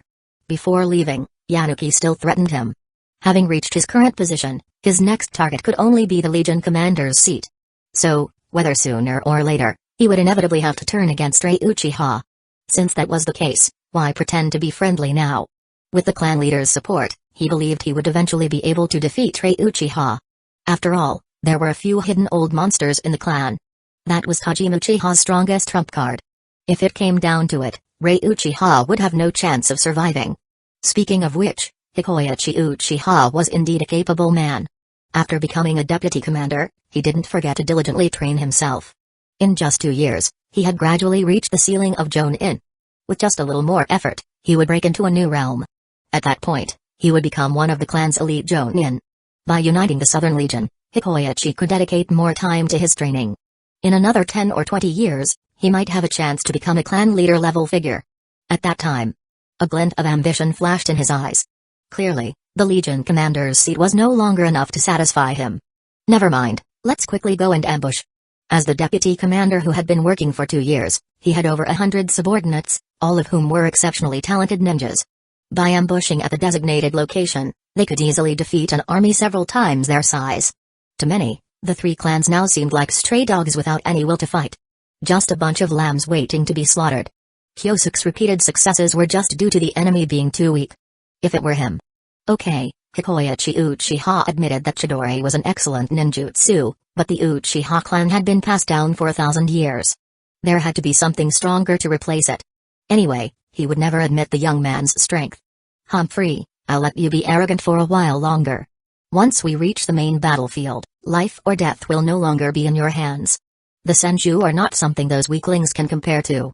Back at the camp, Kyosuke ordered Maya to guard the entrance and not allow anyone inside. "Do whatever you want, but today, you're drinking my foot bath water."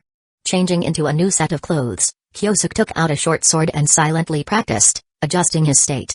The plan was almost 70% complete. From the moment Hikoyachi Uchiha stepped out of the camp, he had entered the countdown to death. Even so, Kyosuke was a bit worried, afraid that some unforeseen accident might cause the target, who was supposed to die, to escape. To be on the safe side, Kyosuke decided to go personally and collect a bit of points along the way. Now that he had mastered sword dart and was carrying 2 different types of teleportation jutsus, with further development, Chidori would cover most combat needs. Next, he planned to focus on an item that could lead to a qualitative change in his strength. The Mangekyo Sharingan. Exchange requirement, 100,000 points. Once he unlocked the Mangekyo, he would step into the clan leader level, which was equivalent to the Hokage level strength in his past life. At that point, he would truly be in control of his own fate.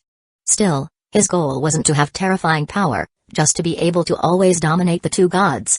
Look, Kyosuke's request was so simple and unpretentious. After fiddling alone in the tent for a while, Kyosuke adjusted his state and quickly formed a hand seal. His figure flickered and disappeared from the spot. The large camp didn't even notice his departure. When he reappeared, he was already about 2 kilometers outside the camp. Looking up at the specially made kunai deeply embedded in the trees, Kyosuke smiled faintly, feeling a sense of freedom as though he was soaring through the world. With the creation of a batch of specially made kunai, he had instructed his subordinates to bury them at marked locations on the map. This way, he could quickly travel through the southern border of the Fire Country. Unfortunately, the Flying Thunder God's technique had a limited range and could not be compared with other types of space-time ninjutsu. For now, 2 kilometers was Kyosuke's limit. Space-time ninjutsu based on the eyes focuses more on overall ability. The Flying Thunder God is different, its high-frequency, mid-range teleportation is its strongest feature. Before his muttering even faded, Kyosuke's figure had already vanished without a trace. 2 days later, Hikoyachi Uchiha successfully intercepted the enemy's forces. However, the outcome was completely different from what he had expected. From the beginning of the battle, Hikoyachi Uchiha found himself at a complete disadvantage. Had it not been for his subordinates fighting to the death, he might not have been able to break through the enemy's encirclement. Damn it! By now, he realized he had fallen into Nara's trap. Don't let me escape, or else I'll make you pay with your life when the time comes, he thought, fantasizing about the day of revenge. Too bad, you won't have the chance. A sudden whisper made Hikoyachi Uchiha's hair stand on end. Before he could turn around, a sharp flash of the blade had already enveloped him completely. Chapter 30, Do you know the masked man? How is that possible? The threat coming from behind startled Hikoyachi Uchiha, causing his soul to nearly leap out. He was a close to elite Jonin level powerhouse. Even if his condition wasn't at its best, his attention should have been more than 60% of its peak. However, the approach was so silent that it wasn't something an ordinary ninja could accomplish. He forcibly exerted power from his waist, turning his body around. At the moment the blade was about to strike, he managed to block the attack with a kunai. Looking at the enemy wearing a mask, Hikoyachi Uchiha quickly formed hand seals and couldn't help but ask, "Who are you?" Such a foolish question. A hoarse voice rang out, and Kyosuke furrowed his brow slightly, thinking to himself that this guy was indeed a bit troublesome. Using the spatial coordinates on the ground, he had closed into within less than 2 meters. Under normal circumstances, no one could escape his sudden strike. But the opponent had managed to block it. It seemed like the condition wasn't perfect, though. The gap in strength between similar levels increases as time goes on. If the enemy were in peak condition, even if Kyosuke exposed his identity, he likely wouldn't be able to defeat him. At best, it would be a stalemate. With Flying Thunder God, Hikoyachi Uchiha wouldn't be able to deal with him either. However, this guy had just gone through a fierce battle and almost lost his life on the battlefield. His physical strength and chakra had dropped below warning levels. In a one-on-one fight, there might still be a chance of winning. Kyosuke quickly formed another hand seal and instantly appeared at the enemy's diagonal rear. What? Hikoyachi Uchiha's eyes widened, forcibly interrupting his ninjutsu. Using the Shizue-style teleportation jutsu, Kyosuke appeared beside the enemy, not giving him the chance to perform any jutsu. 1 slash, 2 slashes, 3 slashes. In an instant, he had slashed 7 times, each cut swift and sharp, successfully leaving a bloody gash on the enemy's left shoulder. Of course, Kyosuke himself wasn't unscathed. His abdomen took a heavy kick, and it felt as if a car had struck him. He was sent rolling more than 10 meters away, stopping only when he collided with a large tree. Spitting out blood, Kyosuke slowly stood up, his eyes filled with killing intent. He had known for a long time that the world of Naruto was a place where people devoured one another. No, any world is like that, it's just more blatant here. Ever since he personally dealt with the prisoners of the 3 clans, he had secretly made a resolution: anyone who dares to stop him must die. Shaking the blood from his blade, Kyosuke crouched, like a jungle predator observing his prey. Are you from the Uchiha clan? Hikoyachi Uchiha's eyes widened, countless thoughts flashing through his mind. Appearance could be concealed, body shape could be disguised, but the traces of sword dart would ultimately expose him. Even if he had never eaten pork, he had seen pigs run, and with so many subordinates, there would always be someone skilled in sword art. I see, I see, I see. The blood-soaked man spoke with an expression filled with madness. Rat tiger dog ox hare tiger. His hands quickly formed hand seals, and in an instant, a fireball-like phoenix flower seed appeared, engulfing an area 30 meters in front of him. Fire style, phoenix flower technique. These flames were controlled by the caster's chakra, and it was difficult for ordinary people to avoid them all. The enemy's battle experience was formidable, and in just 2 rounds, he had figured out the running rules of Flying Thunder God. Especially after seeing the symbols carved on the ground, he instantly understood the principle behind the jutsu. Are you constantly teleporting around the symbols? Truly a terrifying ninjutsu. Hikoyachi Uchiha sneered. He wanted to see who was actually trying to take him down. Ninja combat was a battle of information. Even something as powerful as the Rinnegan could be targeted once its abilities were revealed, not to mention the currently limited Flying Thunder God. The phoenix fire he had cast had already covered all the coordinates. Aside from brute force, the assassin had no way to counter it. Boom. The fireballs rained down like a storm. Kyosuke truly had nowhere to dodge, and if he chose to take the hit, he would likely face a deadly follow-up. But who said that the coordinates were only in the vicinity? In a simple flash, he had appeared 2 kilometers away by the river. Washing his hands in the creek and massaging his still aching abdomen, Kyosuke then formed hand seals and returned to the battlefield. Seeing this, Hikoichi Uchiha's brow furrowed tightly. It seems the range of this technique is quite large. The earlier scene made him realize that if the opponent wanted to escape, he certainly couldn't stop him. However, the assassin's swift return made him understand something else. He didn't need to worry at all. It was the opponent who should be worried. If the opponent couldn't win, then they would retreat. Such powerful ninjutsu must be very chakra intensive. In other words, the enemy couldn't use it frequently. To kill him, they would have to take the risk and get close. Only then could he have a chance to complete a counterattack. Soon, Kyosuke realized the enemy's intention. A bunch of old tricks, damn it, they're so hard to deal with. He had to admit that these veteran jonin were not simple. The few successful kills in the past had been somewhat influenced by external factors and a lot of luck. Now, facing a direct confrontation, Kyosuke understood just how tricky the older generation of jonin could be. The enemy had clearly made it known that he was planning to leave, almost saying outright that if Kyosuke wanted to keep him, he should rush in and fight. For a moment, Kyosuke wanted to use Chidori to kill him instantly, but he quickly discarded the idea. Chidori was effective for long-range surprise attacks against outsiders, but its effectiveness would drop significantly against someone with the Sharingan from the same clan. Besides, he also had concerns about keeping his identity hidden. The existence of Flying Thunder God technique would eventually be exposed, and if Chidori struck today, it would expose the fact that he had killed his comrade. You bastard, if you want to die, I'll grant your wish. Kyosuke's gaze darkened, and he had made up his mind. Without wasting any more words, he unleashed all the chakra within him and vanished like a blur to appear beside the enemy. Unfortunately, before the 3 Tomoe Sharingan, he wasn't at the level where he could be unresponsive. Bending down to avoid the slanting slash of the blade, Kyosuke quickly turned and deflected the assassin's attack with a kunai, forcing it into his abdomen. The difference in strength between the two was evident in this moment. Hikoichi could easily block the blade, while Kyosuke, despite noticing the enemy's intentions, ended up losing in terms of strength. Pulling out the blood-soaked kunai, Hikoichi swiftly kicked the assassin's weapon away. Before Kyosuke could hit the ground, the overwhelming flames were already closing in. As expected, after suffering a heavy blow, Hikoichi still forced him to use Flying Thunder God. Bang! He fell clumsily to the ground, narrowly avoiding being consumed by the massive fireball. Enduring the intense pain, he looked up at his opponent, and their gazes met, both filled with a playful expression. The battle is over. Both Kyosuke and Hikoichi simultaneously thought this. Chapter 31, I don't usually laugh unless I can't help it. What was he laughing at? Hikoichi Uchiha was baffled. No matter how he looked at it, he should be the one holding the upper hand right now. Scared stiff?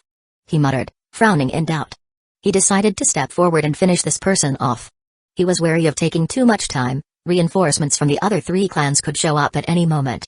But after taking just 2 steps, he suddenly heard a familiar laugh. Ha ha ha. The sound was full of mockery. A ninja's senses are incredibly sharp, and Kyosuke made no effort to conceal his voice. How could Hikoichi possibly miss it? It's you? He was equal parts shocked and enraged. Perhaps Hikoichi had never expected that the one to ambush him tonight would be another vice-commander from his clan. Kyosuke Uchiha. In addition to disbelief, a hint of grievance rose in his heart. Yes, he had targeted Kyosuke countless times, both overtly and covertly. But that was normal, wasn't it? Everyone played these games when vying for power.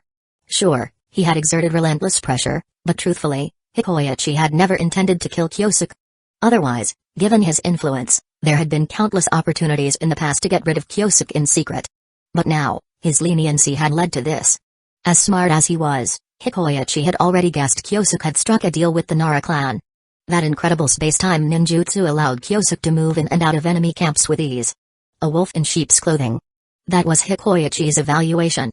Clutching the wound on his abdomen, Kyosuke struggled to sit up. After spitting out a mouthful of blood, he greeted Hikoichi with a smile. Yo, fancy meeting you here. Fancy meeting you, my ass. Hikoichi had no intention of wasting words. Since someone had plotted meticulously to kill him, he wouldn't hesitate to be ruthless. A once-in-a-century genius of the Uchiha clan was about to fall at his hands today. Thinking about it, a twisted sense of satisfaction welled up within him. Remember, in your next life, be more cautious. With that, he prepared to strike. Hey! But to his surprise, Kyosuke sneered again. Vice Commander Hikoichi, is this really your parting remark?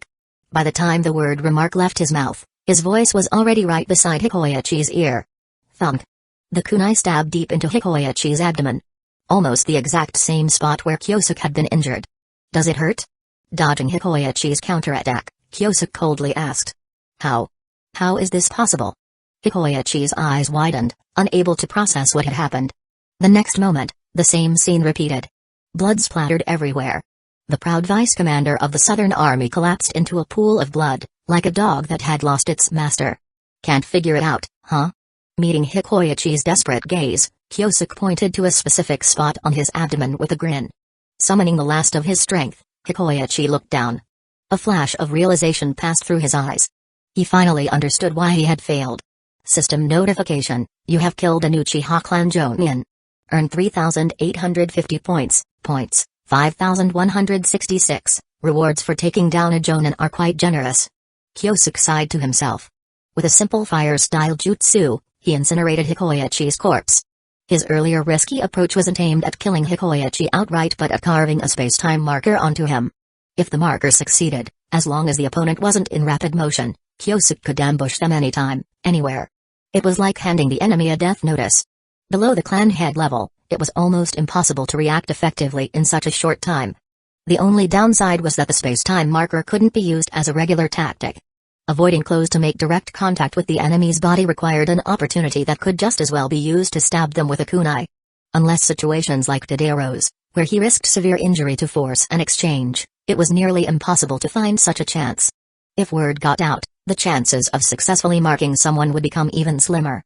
Many would rather take a hit than let him succeed. After destroying the scene and disposing of Hikoichi's corpse, Kyosuke used the flying Raijin technique to leave. 10 minutes later. Quick, there are signs of a battle up ahead. A pursuing squad arrived on the scene. Akimeki Mitsudashi was in charge of this pursuit mission. Frankly, he hadn't felt this invigorated in a long time. Although the enemy leader had escaped, wiping out the Uchiha troops would be enough to restore their clan's tarnished reputation. Report to the clan leader, said a scout returning from examining the battlefield with urgent news. What did you say? Mitsudashi pushed past his subordinate and hurried to the charred corpse lying on the ground. After a careful inspection, he was overjoyed to confirm that the scorched body was indeed Hikoichi Uchiha. He didn't care to question the details. All that mattered now was taking the body back to claim credit. With such an achievement, his position as the Akimeki clan leader was secure. As for the Uchiha's retaliation, it wasn't his concern. They were planning to retreat anyway, who cared about grudges now? The news spread like wildfire. Both enemy and ally forces quickly learned of the event. In the Uchiha camp, smash. A teacup shattered violently as the commander-in-chief struggled to suppress his laughter, trying his best to maintain a facade of outrage. Naruhigashihiko. PFFT, what a vile act. Pinching his thigh hard, he barely managed to stifle his laughter. After calming himself, Rei Uchiha finally issued his furious command. We must avenge this. Uchiha blood must not be spilled in vain. He ordered the injured Kyosuke to stay back in the camp while personally leading a force to quell the Southern Rebellion. After today, the Southern territories would be his to command. The thought made him giddy with excitement. Ha ha ha. When he was finally alone, the elder couldn't hold back his laughter any longer. Outside his tent, several captains exchanged glances but remained silent, pretending not to hear their leader's laughter. As for Kyosuke, he didn't bother participating in this farce. Everyone understood what had happened. There was no need to say it aloud. Kyosuke needed rest and had no time for theatrics. Rei Uchiha now held ultimate authority, second only to the clan head. At this point, no one dared to challenge him, not even if he decided to dance on Hikoichi's grave. Unlike Rei, Kyosuke had no aspirations of leading the clan. He simply did as he pleased. Half a month passed quickly. The three major clans that had once dominated the southern territories of the Land of Fire withdrew from the conflict entirely, migrating en masse to the Land of Lightning to find a place to rebuild. They had officially left the competition for supremacy. Meanwhile, the Senju clan launched relentless retaliatory attacks, furious at the Uchiha's actions. Under the combined assault of the Senju and Uzumaki clans, the Uchiha forces on the front line suffered one defeat after another. They were pushed to the brink of annihilation. With no other options, Clan head Tajima finally swallowed his pride and requested reinforcements from Rei Uchiha's southern army. Recognizing the gravity of the situation, Rei refrained from using this opportunity for leverage. With a grand gesture, he dispatched 200 of his best fighters, led by Vice Commander Kyosuke, to the Land of Fire's central region for a decisive battle against the Senju. Including his own elite troops, Kyosuke now commanded a total of 253 ninja. Senju Clan. I've been looking forward to meeting you. Chapter 32, The Return of the War King and Reunion with a Good Friend. The movement of a large-scale Legion-level troop forces everything along the way, be it demons or monsters, to step aside. This group of over 200 clan ninjas was a reinforcement unit dispatched by Rei Uchiha, also serving as a farewell gift for Kyosuke. Along the journey, Maya was constantly busy, using genjutsu to evaluate the loyalty of these ninjas.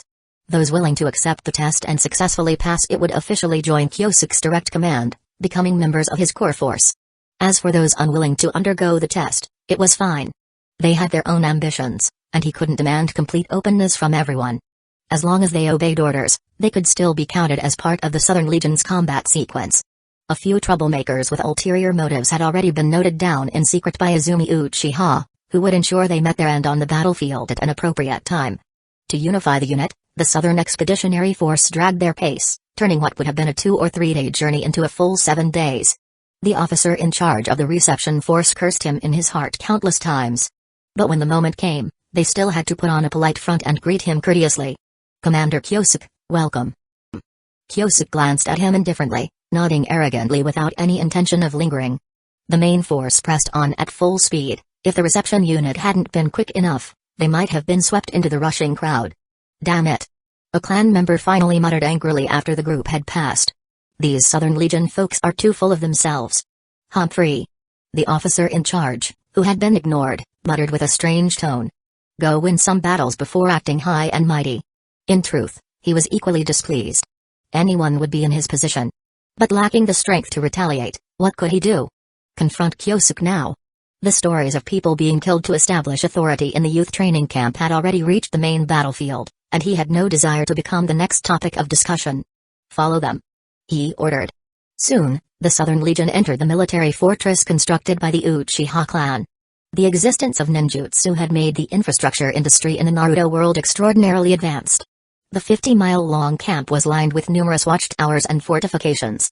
At intervals of 100 meters, there was a sentry post, each manned by Uchiha ninjas. Should the barrier department detect any abnormality, an order would be issued immediately, ensuring clan members could arrive at the site within 10 seconds. Seeing this, Kyosuke understood that the intensity of the battles on the main front far exceeded the wars in the southern territories. Perhaps aware of the reception force's complaints, clan leader Tajima dispatched personnel to meet him for the second time. This time, Kyosuke could no longer maintain his cold demeanor. Long time no see, Keisuke-sensei. He greeted. The visitor was Keisuke Uchiha, the man who had once been his teacher. The clan leader sent me to welcome you. Keisuke said, his tone tinged with emotion. In just over a year, the boy who had once struggled to maintain his Sharingan had now become a significant figure within the clan. His gaze lingered on the short sword at Kyosuke's waist, and Keisuke felt fortunate that he hadn't turned down the teaching job back then. It was easy to flatter someone in power, but only he had offered precious guidance when Kyosuke was still at his lowest. This rare bond, if used wisely, would be enough for Keisuke Uchiha to benefit from for a lifetime. You all stay here and wait. Kyosuke instructed his forces briefly before following his teacher to the core area. On the way, Keisuke Uchiha provided a brief overview of the battlefield situation. 3 months ago, the clan leader and Senju Batsuma fought a fierce battle, ending in mutual injuries. Senju Batsuma is that strong? He is a peak clan leader level powerhouse with immense strength. Hearing this, Kyosuke fell silent, once again recognizing the brutality of the Warring States period.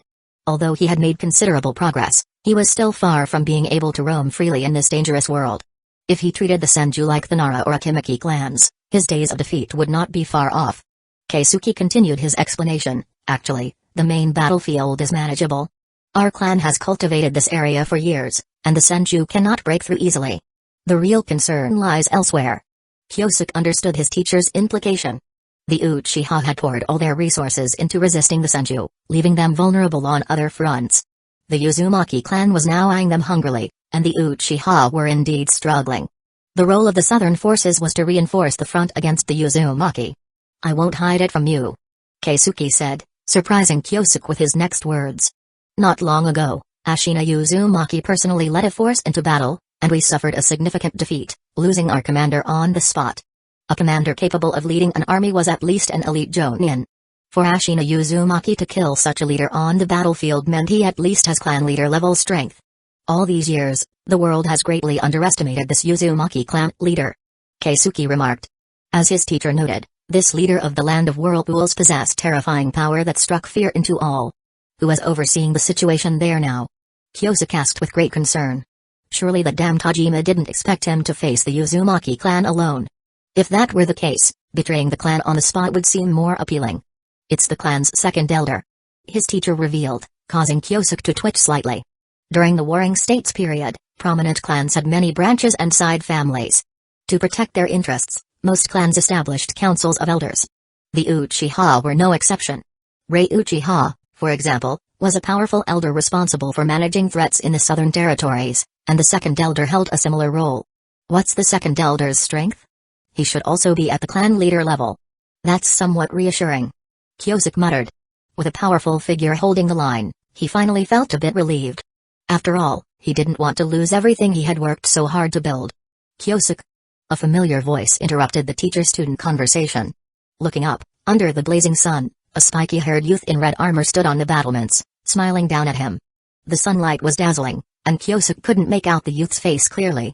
But the overwhelming aura of dominance gave away his identity immediately. Madara.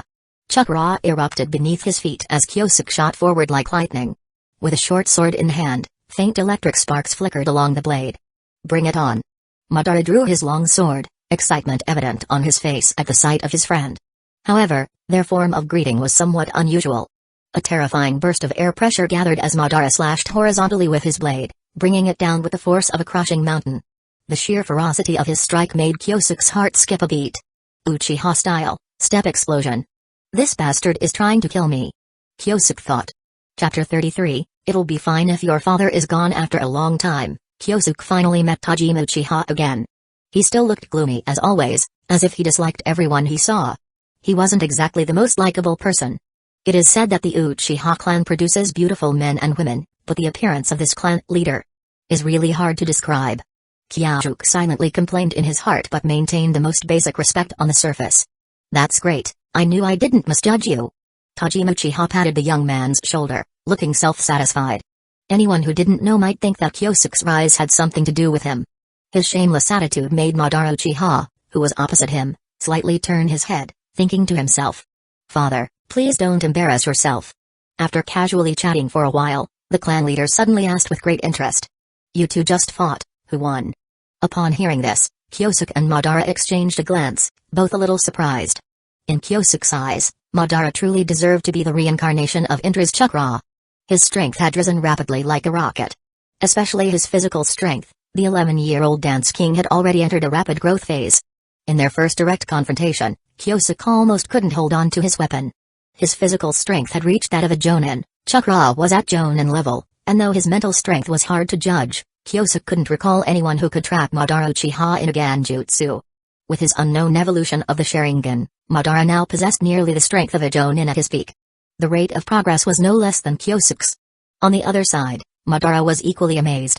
The boy was 2 years younger than him, but in a fight with someone his age, Madara felt like he might be defeated after just a few exchanges.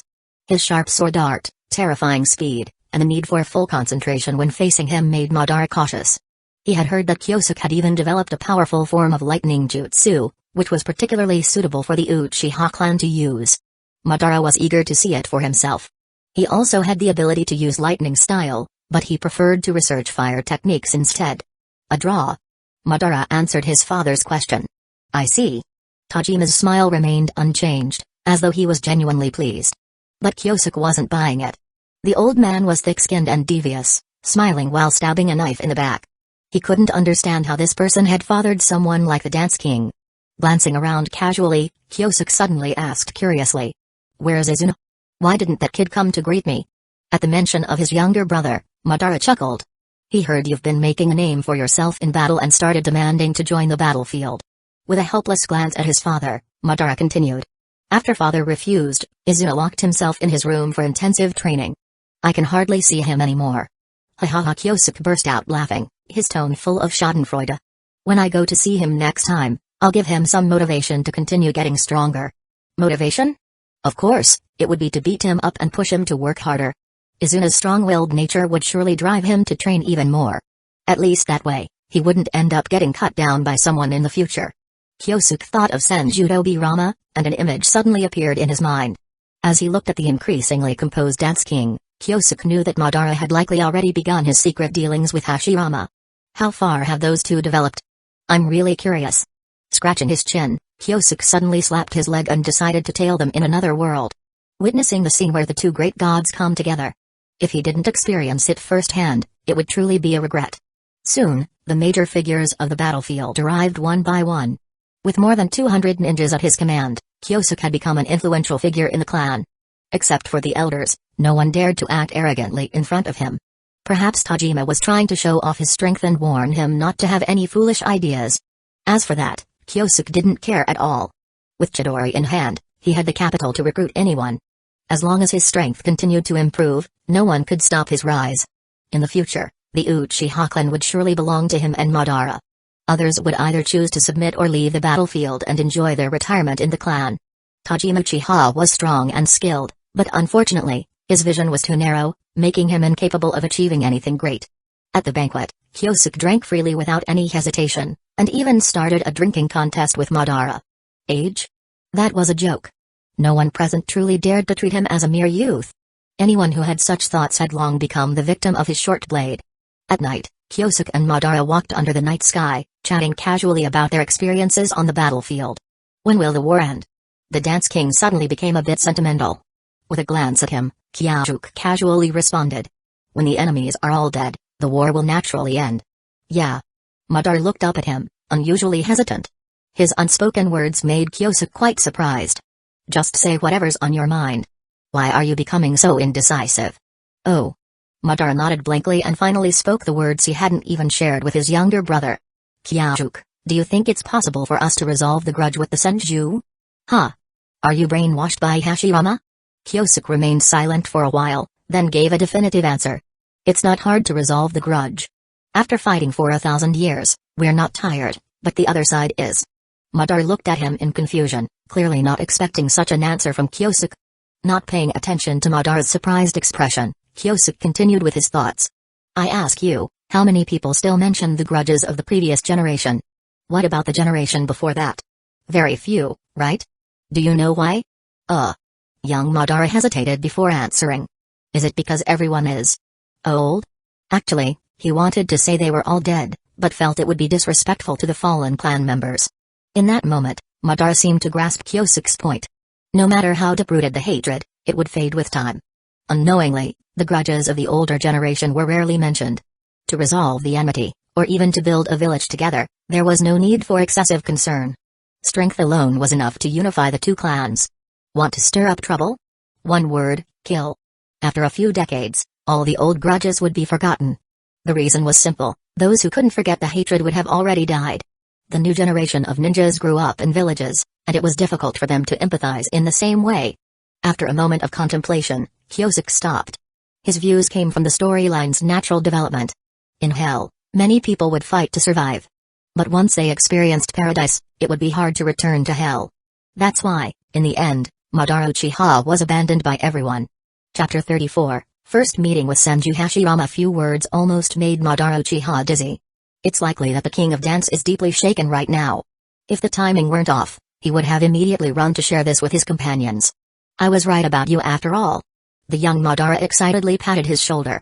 Suddenly, as if remembering something, he left with a simple sentence. Wait for me. And returned to his camp. As the son of the clan leader and the future ruler of the Uchiha, Madara had a unit ready to take orders at any time. He and Kyosuke would depart together in a week to fight the increasingly intense attacks from the Uzumaki clan. It seems that Tajima has noticed his son's abnormal behavior. No, to be more precise, he's probably already alert, but it's not yet time for action. While thinking, a sudden sharp noise from the distance broke through the air. Kyosuke looked up with a glimmer of light in his eyes, raised his arm, and easily caught what was coming toward him. It was a sheathed long sword, and when the blade was drawn, it gleamed coldly under the moonlight. With a slight fluctuation of chakra, a faint blue glow began to spread across the blade. a sign of chakra visualization. Normally, metal weapons like kunai can conduct chakra as well. However, the conduction rate is very low. When transmitting 100% of chakra, only about 20% of it is effectively used. Thus, it's rare for anyone to use such weapons since the cost-to-benefit ratio is poor. But if special metals with a high conduction rate can be found, it would significantly improve the power of chakra attachment. For example, this weapon, which had a remarkable 60% conduction rate. With a little exploration into changing its properties, it could be perfectly manifested. Though it might not increase Kyosuke's power ceiling, it would greatly enhance his basic combat capabilities. Simply put, it would make dealing with ninjas of the same level much easier. For opponents weaker than him, he could easily finish the battle, like cutting through vegetables. It effectively raises the lower limit of strength, which helps save chakra in battles. After all, it wouldn't make sense to rely solely on the teleportation jutsu and chidori combination for every fight. It would drain all your chakra too quickly. Thanks. Kyosuke took the weapon without hesitation, considering it a return gift from Madara. After all, even ideological education requires payment. In the distance, Madara, wearing his battle armor, approached. Hearing the insincere thanks, he smiled faintly and said, "Don't thank me. It was my father's order to retrieve the weapon from the clan's treasury." The Uchiha clan's treasury. Kyosuke's expression shifted slightly. That place was filled with countless treasures. Madara certainly didn't go there just to pick a weapon for himself. Suspiciously eyeing him up and down, Kyosuke only withdrew his gaze after a while when the king of dance's body became stiff. Huff. Madara sighed, feeling like he had been seen through. Having visited the family treasury, he, of course, didn't leave empty-handed. In fact, Kyosuke's arrival had already changed many things. In the original storyline, Madara's strength was unrivaled among his peers. Though he never slackened, his desire to grow stronger had always been somewhat lacking.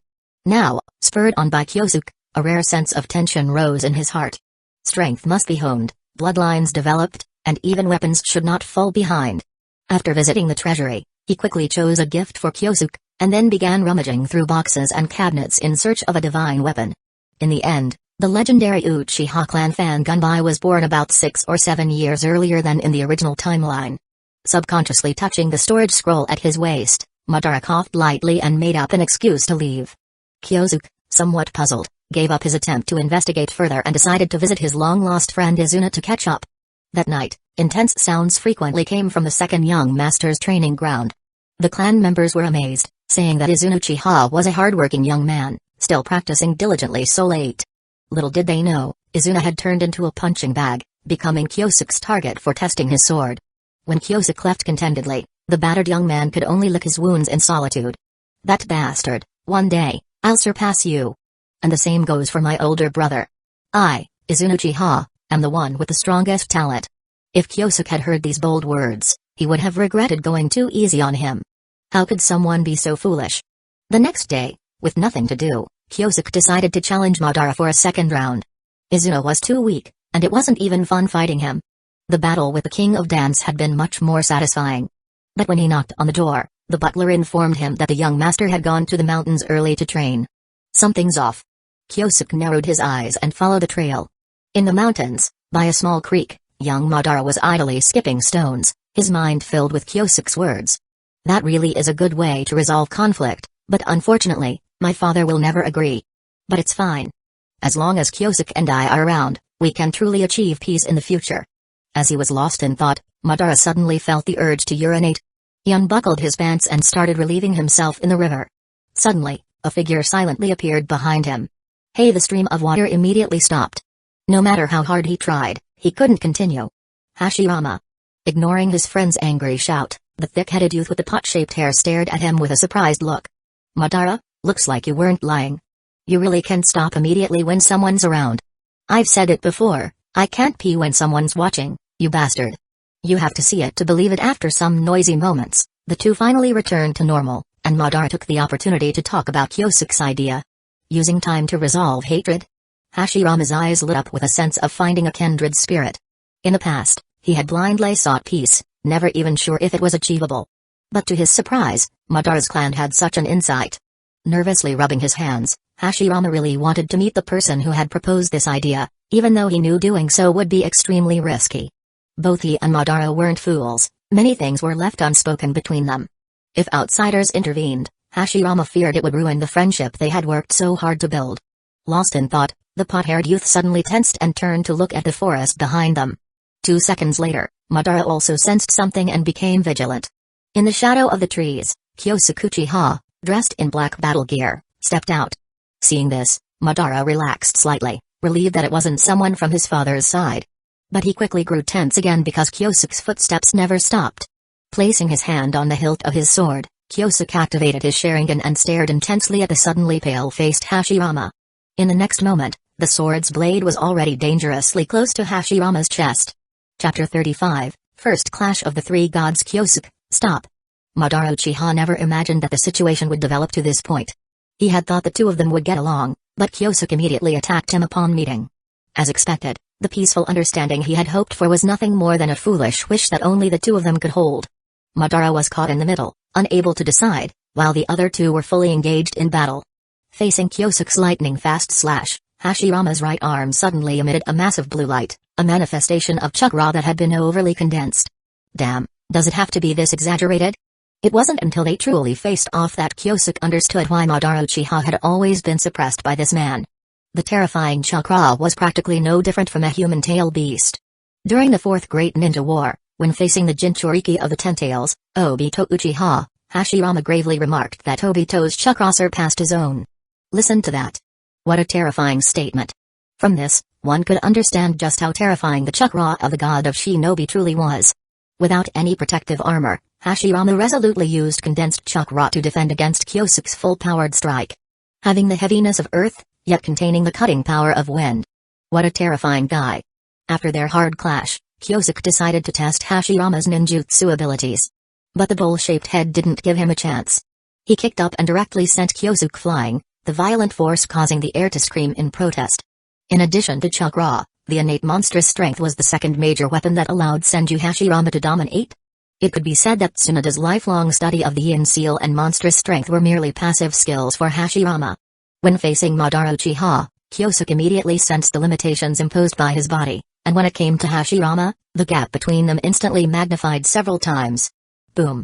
Kyosuke, struck by the kick, was sent flying and landed at the top of a tree about 10 meters high. Kyosuke. Madara Uchiha raised his hand in confusion, as if trying to dissuade him. The next second, a sharp, screeching sound immediately drew all his attention. This is the lightning-style ninjutsu the outside world talks about. Madara momentarily forgot his internal dilemma.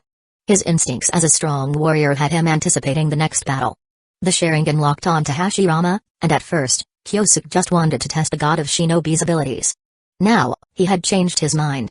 The bowl-shaped head made him want to punch him in the face, and he had no idea who had cut that ridiculous hairstyle. Just for that, he decided to let this bastard eat his Chidori. With a firm resolve, the bird-like cry of the Chidori amplified several times, and the wildly dancing electricity caused the tree branches to collapse violently. What a terrifying lightning-style technique. In contrast, Hashirama was more in awe of the technique. He heard his friends call and realized that the earlier words were indeed spoken by the young man before him. Moreover, although his opponent's moves were sharp, he did not sense any killing intent. This meant the young man was not fighting with the intent to kill him. I understand. Hashirama's eyes lit up as he figured out Kyosuke's plan. He's testing me. No matter what we do in the future, we must have the power to change everything. Truly the wisdom to see the truth. Every action of his contains profound meaning beyond what I can fathom. Both hands suddenly clasped together, and the next moment, deep purple chakra surged from his body. Hashirama began to unleash his full strength. His chakra, far surpassing that of high-ranking ninjas, caused the ground around them to rumble. Come on, let me show you my resolve. Bull-headed, get the hell down. Sand and rocks shattered, the earth tilted, and the two figures quickly closed the distance between them. You both better stop. Just as they were about to collide, a large folding fan suddenly intervened, perfectly blocking the two surging chakra forces. Uchiha's rebound. To avoid hurting anyone, Madara intentionally reduced the force of the rebound. Damn, this guy's a pain. Kyosuke, pulling himself out of the rock crevice, collapsed onto the ground. After a while, he finally caught his breath. Meanwhile, Hashirama quietly crawled out of the river. His face was an expression of utter frustration. Not long ago, he had seen Madara urinating in the river, and now he had swallowed a whole mouthful of water himself. If he was happy about it, it would have been a miracle. As for Madara, unable to think of a good way to resolve the situation, he simply decided to beat both idiots into submission. Backstabbing, Madara, you've fallen so low. Shut up, if you've got the guts, fight me together. Fine, Kyosuke, let's team up and take him down. Half an hour later, the future three gods of the ninja world lay battered and bruised by the river. To punish Madara, Kyosuke and Hashirama joined forces and forcefully pressed Madara to the ground, giving him a thorough beating. However, as they fought, internal discord arose, and the three ended up in a free-for-all brawl. Shameless Uchiha. Hey, you Senju aren't any better. With the Sharingan exposed, it was pointless to continue hiding their identities. But what made both sides happy was that their friendship hadn't been changed by their opposing positions. We're still too weak. Kyosuke touched the bruises on his face and spoke in a low voice. This world is much more dangerous than we thought. In his mind, the distant Hotsutsuki clan quietly emerged. Even excluding Kaguya, who was sealed on the moon, the shinobi world itself had no shortage of dangers. The long-active Jashin cult, the sage of the six paths hidden in the Pure Land, the enigmatic monk Jigen whose whereabouts and intentions were uncertain, and Black Zetsu, who was constantly scheming against the Uchiha. None of them were easy to deal with. If Kyosuke had to face them alone, he would either be worn out or driven mad. For the sake of the future, he had to protect these two idiots by his side. Instead of foolishly allowing others to manipulate them, they should focus on figuring out how to step into the realm of six paths level power. Indeed, our strength is still insufficient. Hashirama agreed, his voice resolute after hearing Kyosuke's words. Lying on the ground, he began describing the beautiful vision in his heart. But it might have been better if he hadn't said anything. Nearly every sentence was met with Kyosuke's biting retorts. What do you mean everyone mind their own business? Without the financial support of the daimyo, how do you plan to build a village? Are you stupid? Without the daimyo's endorsement, how could ordinary people trust a group of powerful shinobi? The idea of forced intermarriage. Did you come up with that using your backside? There's no such thing as everlasting peace. You'll understand that sooner or later. Listening to their heated argument, Madara smiled contentedly. It seemed his role as the instigator hadn't been in vain. The road ahead was fraught with difficulties. Just thinking about the obstacles to resolving hatred was enough to give him a headache. Turning his head to glance at Kyosuke, whose face was swollen, and Hashirama, who could barely see out of one eye, Madara felt an immense satisfaction. A satisfaction unlike anything he'd felt before. Chapter 36, Attack of Tajima Uchiha. Wow, what a beautiful view. At the future site of the Hokage Rock, three young men were envisioning the future. It's decided. Senju Hashirama, full of excitement, spread his arms wide open. I'm going to build a village here. A place free of discrimination, where children won't have to fight on the battlefield, and all clans can live in harmony. Beside him, Madara Uchiha also felt a surge of emotions, looking forward to that same future. What about you, Kyosuke? Would you like to help us? Both of them turned to the new addition to their group. Me? Kyosuke walked to the edge of the cliff, his gaze seeming to reflect the future image of the Hidden Leaf Village. The Hokage Building, Ikiraku Ramen, the food streets, the Ninja Academy. His complex expression left the two beside him completely puzzled. I'm also looking forward to the village's construction. Ha ha, great. Hashirama was overjoyed to the extreme. For so many years, he had been unable to share his dream with anyone. Not even his closest brother could understand his ideas. As expected, people can truly understand each other, even the Senju and Uchiha. Madara, Kyosuke, I'm truly very... Wait a minute. Kyosuke interrupted, cutting off Hashirama, whose expression was slightly twisted with excitement. Speaking calmly, Kyosuke said. Don't get too happy just yet. To the entire ninja world, we are insignificant. Yes, I understand. In the future, we will. You're too naive, Hashirama. Once again, Kyosuke mercilessly cut him off. He turned his head, his gaze sharp. People's thoughts change with time, and you and I are no exception. When you truly understand the cruelty of war and the helplessness between people, you might not retain today's feelings. Stopping the young man who was about to argue, his tone became somewhat heavy. Think carefully before speaking, or you'll only make me look down on your dreams. Hearing this, Hashirama took a deep breath, his eyes firm as he said. I will overcome the pain and keep moving toward my dream. Looking at that seemingly genuine face, Kyosuke wanted to ask, what if I personally killed Tobirama? What would you do? However, before he could speak, Madara quietly stopped him. After some thought, Kyosuke decided not to press further. Perhaps, just now, he had recalled the tragic future awaiting the Uchiha. The great founders of the Hidden Leaf Village, one of the most powerful clans of the Warring States era, ultimately reduced to being suppressed by smaller clans like the Sarutobi and Shimura families. Looking at it now, it was nothing short of a comic joke. No one can predict what the future holds. Kyosuke said with deep meaning. No matter how things unfolded, The three of them at least exchanged their thoughts today. After bidding farewell, with Hashirama leaving full of excitement, Madara suddenly asked, "Kyosuke, why are you here?" Kyosuke shook his head with a wry smile and, instead of answering directly, mumbled something incomprehensible. "I've noticed that whenever it involves Hashirama, you become very irrational." "That's impossible. He's just an ordinary friend, don't overthink it." Madara immediately launched into a series of denials. "Be careful." Unwilling to elaborate further, Kyosuke left him with only a warning, "If I can sense your movements, do you really think no one in the clan knows what you're up to? If you keep hanging around him, you're bound to lose the clan's blessing." "Yes, I understand." "Wait, what do you mean hanging around him?" Madara glared at him angrily. In response, Kyosuke disappeared in a flash, far out of reach. When it came to speed, even the best dancers couldn't match him. With his companion's warning in mind, Madara refrained from meeting with Hashirama over the next few days. Unfortunately, secrets can never be hidden for long. One night, Tajima Uchiha cornered his son at home. "Madara, who have you been meeting with recently?" Tajima's tone was grim, his expression extremely angry. At first, Madara prepared to casually make up polite to get by. But for some reason, he decided to probe his father's thoughts a little. 3 minutes later, Madara paid for his foolishness. The Uchiha making peace with the Senju and building a harmonious home together? The clan leader stared at his son as though he were an idiot. "You've been influenced by the enemy." Tajima's tone was filled with disappointment, almost as if scolding an imbecile. "I can't believe you'd be so naive. Have you told anyone else about this nonsense?" "Kyosuke knows too." "Idiot." The clan leader nearly collapsed from rage. "Who is Kyosuke Uchiha?" "He's your greatest rival for the future. You've handed him the perfect leverage to use against you." Hearing this, Madara also started to lose his patience. His father's constant talk of threats and conspiracies had long worn thin. "I'm telling you, Kyosuke isn't the kind of person you think he is. Madara, I never imagined you'd be this naive." Tajima, ever the stubborn and self-centered man, refused to listen to his son's reasoning. For someone like him, the concept of mutual understanding simply didn't exist. Snap. With a casual snap of his fingers, over 10 shadowy figures appeared in an instant. These were the family's elite secret ninjas, specially trained to handle matters the clan leader couldn't directly intervene in. Their purpose was simple, to deal with problems. Or people. That needed removing.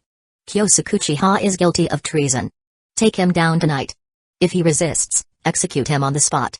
Tajima's cold gaze fell on his son. "What do you think of this arrangement?" Madara clenched his fists. He knew his father was likely bluffing. But he didn't dare gamble. Losing this bet would mean losing everything. "What do you want?" Madara finally gave in, feeling utterly exhausted. If persuading his father was this hard, convincing the clan would be impossible. Kyosuke was right. To make everyone abandon their hatred would require extreme and oppressive measures. Hoping for universal understanding? That was nothing more than a child's foolish dream. Seeing his son concede, the clan leader waved his hand, and the secret ninjas vanished without a trace. "Do you know who the person you met by the river is?" Before Madara could answer, Tajima revealed the truth. "His name is Senju Hashirama." "Oh, you probably already know that. But do you know who his father is?" "He's the son of Senju Batsuma." Senju Batsuma. The current head of the Senju clan and one of the strongest figures of the Warring States era. One of Madara's brothers had died at Batsuma's hands. The hatred between the two clans ran deep, with both sides wishing death upon the other. "Hashirama is..." Madara's eyes widened slightly, unable to believe that his companion was the heir of the Senju clan. Could this be destiny? "Now you understand." Tajima patted his son on the shoulder, his tone softening slightly. "There's still time to turn things around, as long as you..." Chapter 37, The Farewell of the Three Gods. Early the next morning, Kyosuke received a summons from the clan leader. When he arrived, he saw the expressionless Madara and an angry Izuna.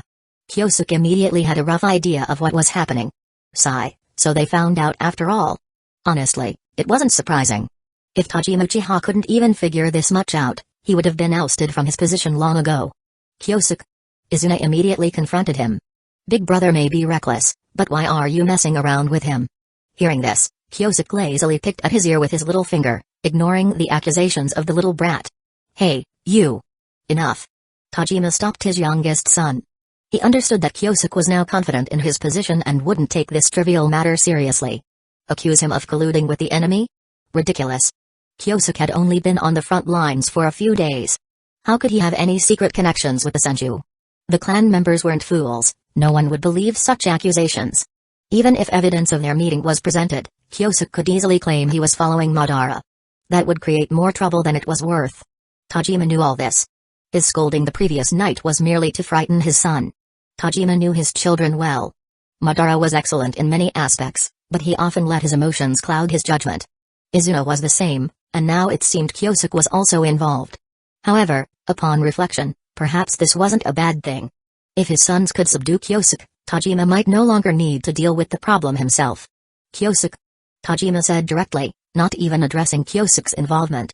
I've discovered a young member of the Senju clan, about Madara's age. Do you want to come along? Such an obvious test. Kyosuke thought, but he nodded indifferently under their gazes. Sure. If we can capture him, we might be able to force Senju Butsuma to withdraw. Such a straightforward response. At that moment, Tajima wished Kyosuke were his own son. If he had known the boy had such talent, he would have adopted him long ago. That would have solved many problems. Well said. Tajima clapped approvingly. No wonder you're leader on the battlefield. Your reasoning is spot on, Kyosuke. Let's do it. We'll capture him and use him as a bargaining chip to negotiate with the Senju. With that, the group set out for the river where they had met before. The area near what would become the Hokage Rock and Hidden Leaf Village. To protect his son's reputations, Tajima didn't bring any subordinates. He thought it would be foolproof, but he soon regretted it. By the river, Madara and Hashirama stood facing each other, silently communicating through their gazes. Madara, do you remember the first time we met? Hashirama asked.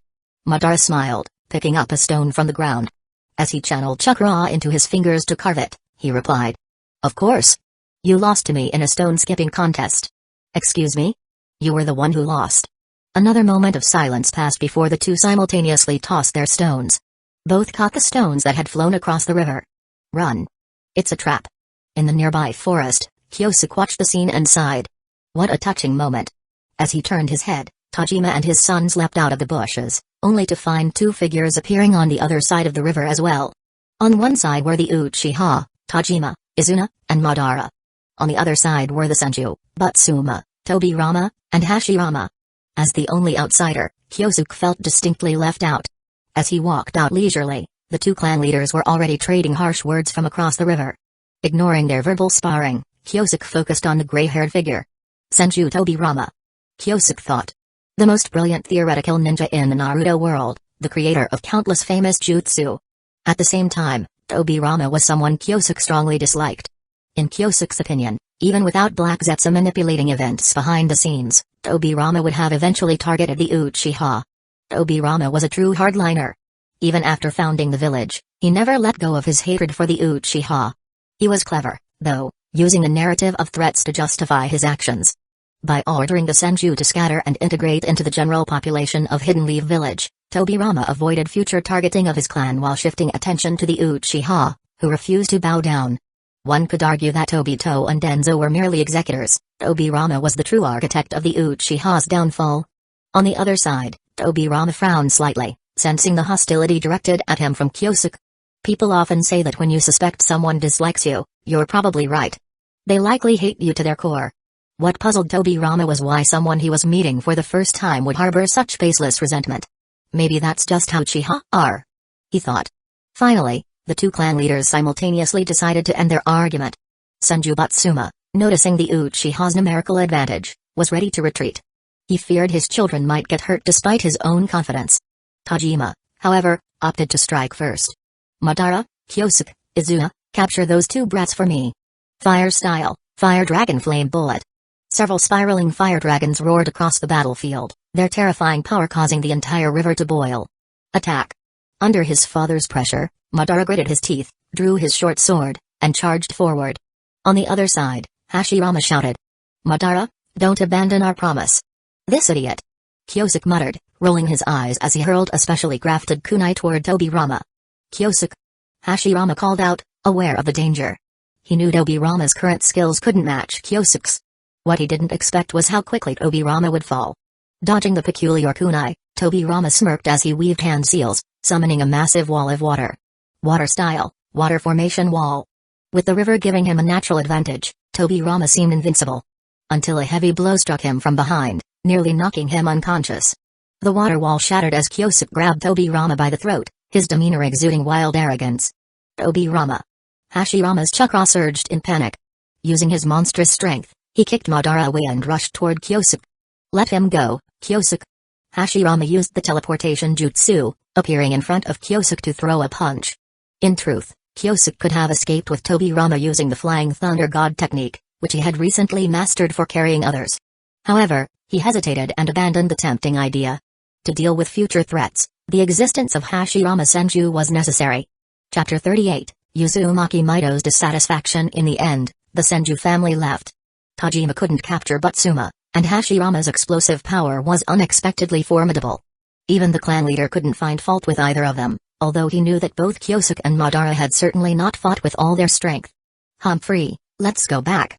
It was evident that Tajima Uchiha was extremely unwilling. This also indirectly reflected the kind of threat the Uchiha clan was currently facing. Perhaps not wanting his sons to rekindle their rivalry, as soon as they returned to the camp, the clan leader immediately ordered both of them to set off. "Don't be too reckless." Before leaving, Tajima patiently advised the two of them, "Uzumaki Ashina's strength is terrifying, and at your current level, you are not his match. Remember, ensure your own safety." "Understood." Kyosuke led the southern army at the front, and the main forces trained by Madara Uchiha followed behind. A team of nearly 500 ninjas marched toward the western battlefield. Madara. After finding the distracted Madara, Kyosuke decided to offer some advice. "What's wrong? Still not recovered from your loss?" "Humphrey, don't think I don't know, you could have captured that little Senju brat." Madara retorted with dissatisfaction. Madara was unwilling to fight his friend, and Kyosuke hadn't fought to his full capacity either. Trying to taunt him with words, Kyosuke wasn't nearly skilled enough. Kyosuke, standing beside him, was slightly stunned. He had been speaking seriously, but suddenly Madara was acting prideful. Had he triggered some kind of switch? The two fell into silence for a few seconds. After some hesitation, Madara finally decided to speak the truth. Perhaps Kyosuke was the only one he could confide in. "Do you think that dream still has a chance of coming true?" Madara looked very lost. What he wanted wasn't some village but an environment where his younger brother and his clan could live safely. As long as Izuna was safe and the children didn't have to fight on the battlefield at such a young age, his wish would be fulfilled. It was a humble desire, one that shouldn't really be seen in Madara Uchiha. However, this was the reality for Madara at that moment, not the 100-year-old man who was barely alive in the depths of the earth. The overly young Madara was simply a young man with great ambitions who wasn't good at expressing his feelings. Otherwise, he wouldn't have become friends with Hashirama. Unfortunately, in the age of the warring states, his wish was as difficult to achieve as unifying the 5 great nations. The war never ceased, and even if one day the Uchiha and Senju united, there would still be threats from the other 4 nations. Wars between nations would only become more brutal. Even when they found a way to eliminate the contradictions between the countries, Black Zetsu would never give up. It would continue to incite conflict between people. At that point, the Fire Nation would inevitably be dragged into it. Fine, even if in the future, several people teamed up and completely defeated Otsutsuki Kaguya, there would still be other threats lurking. No matter what, the Otsutsuki clan would eventually arrive in the universe. There was no need for too many, even just 10 Kaguya-level enemies or beings on a level of Ishiki were enough to destroy the entire Earth. Peace? How could that be so easy? These were things Kyosuke couldn't say to Madara, but he could still express his thoughts on the village's issue. "Don't worry, the village will eventually be established," Kyosuke said faintly, in response to Madara's surprised look. "The exact timing depends on when you and Hashirama can gain full control of your respective clans. Once you completely control the Uchiha clan and sit firmly on the clan leader's seat, then you can marry Hashirama if you want." Madara furrowed his brow in confusion. "You're babbling again. But you're right. I hope that fool can figure this out." "You mean Hashirama?" Kyosuke implied. "He's much smarter than you think." Madara, the real fool is you. In the Fire Country, on the western battlefield, the pre-war base of the Uzumaki clan. Father. Inside the tent, Uzumaki Ashina, with his red hair, was reading documents. He was in his prime, not yet the elder with graying hair he would later become. Normally, the Uzumaki clan's lifespan far exceeded that of ordinary humans. Even on the brink of death, they wouldn't show signs of white hair. Clearly, Uzumaki Ashina's death must have had other reasons, likely connected to some of the sealing techniques he had been researching. For example, the sealing techniques for tailed beasts. Or perhaps the creation of sealing techniques to connect with the Shinigami. Of course, these were his private studies, and outsiders hardly noticed. For Uzumaki Ashina, the most troublesome thing right now was how to deal with the furious young woman in front of him. Seeing her father lost in thought, the girl slammed her hands on the table, almost overturning it. The girl had an exquisite face, with long red hair tied into two buns, and wore a crown-like ornament on her head. When her hair swayed, the diamond-shaped seal on her forehead could be seen. She was none other than the princess of the Uzumaki clan, Uzumaki Mido. "Father!" she shouted angrily, thrusting a piece of intelligence paper almost into her father's face. "The reinforcements from the Uchiha have arrived." "Oh." Uzumaki Ashina casually nodded, looking completely unfazed. He was the powerful man who founded the land of Whirlpool, and at present, was the greatest sealing master of this generation, likely the most powerful in hundreds of years. Two unseasoned young brats, what was there to particularly worry about? With that much free time, he'd rather continue perfecting the adamantine sealing chain. Seeing her father's indifferent expression, Mido quickly turned and left. She felt that her father had become too arrogantly complacent. The Uchiha were such a formidable opponent, no matter how much attention was paid to them, it would never be too much. If the Uzumaki clan chose to intervene in the war, they must give it their all. Only by forming the deepest alliance with the Senju could they guarantee the Uzumaki clan's safety for generations to come. First, the Uchiha must be completely eliminated, as this was the premise of their offensive alliance. Her father's current indifference, in Mido's eyes, was a form of betrayal. After all, Senju Butsuma wasn't some kind-hearted man, and offending him could put the entire Uzumaki clan in jeopardy. "I can't let this go on. I have to do something." Used to being in control, Mido decided to go to the front lines to meet with the two commanders, who were about her age,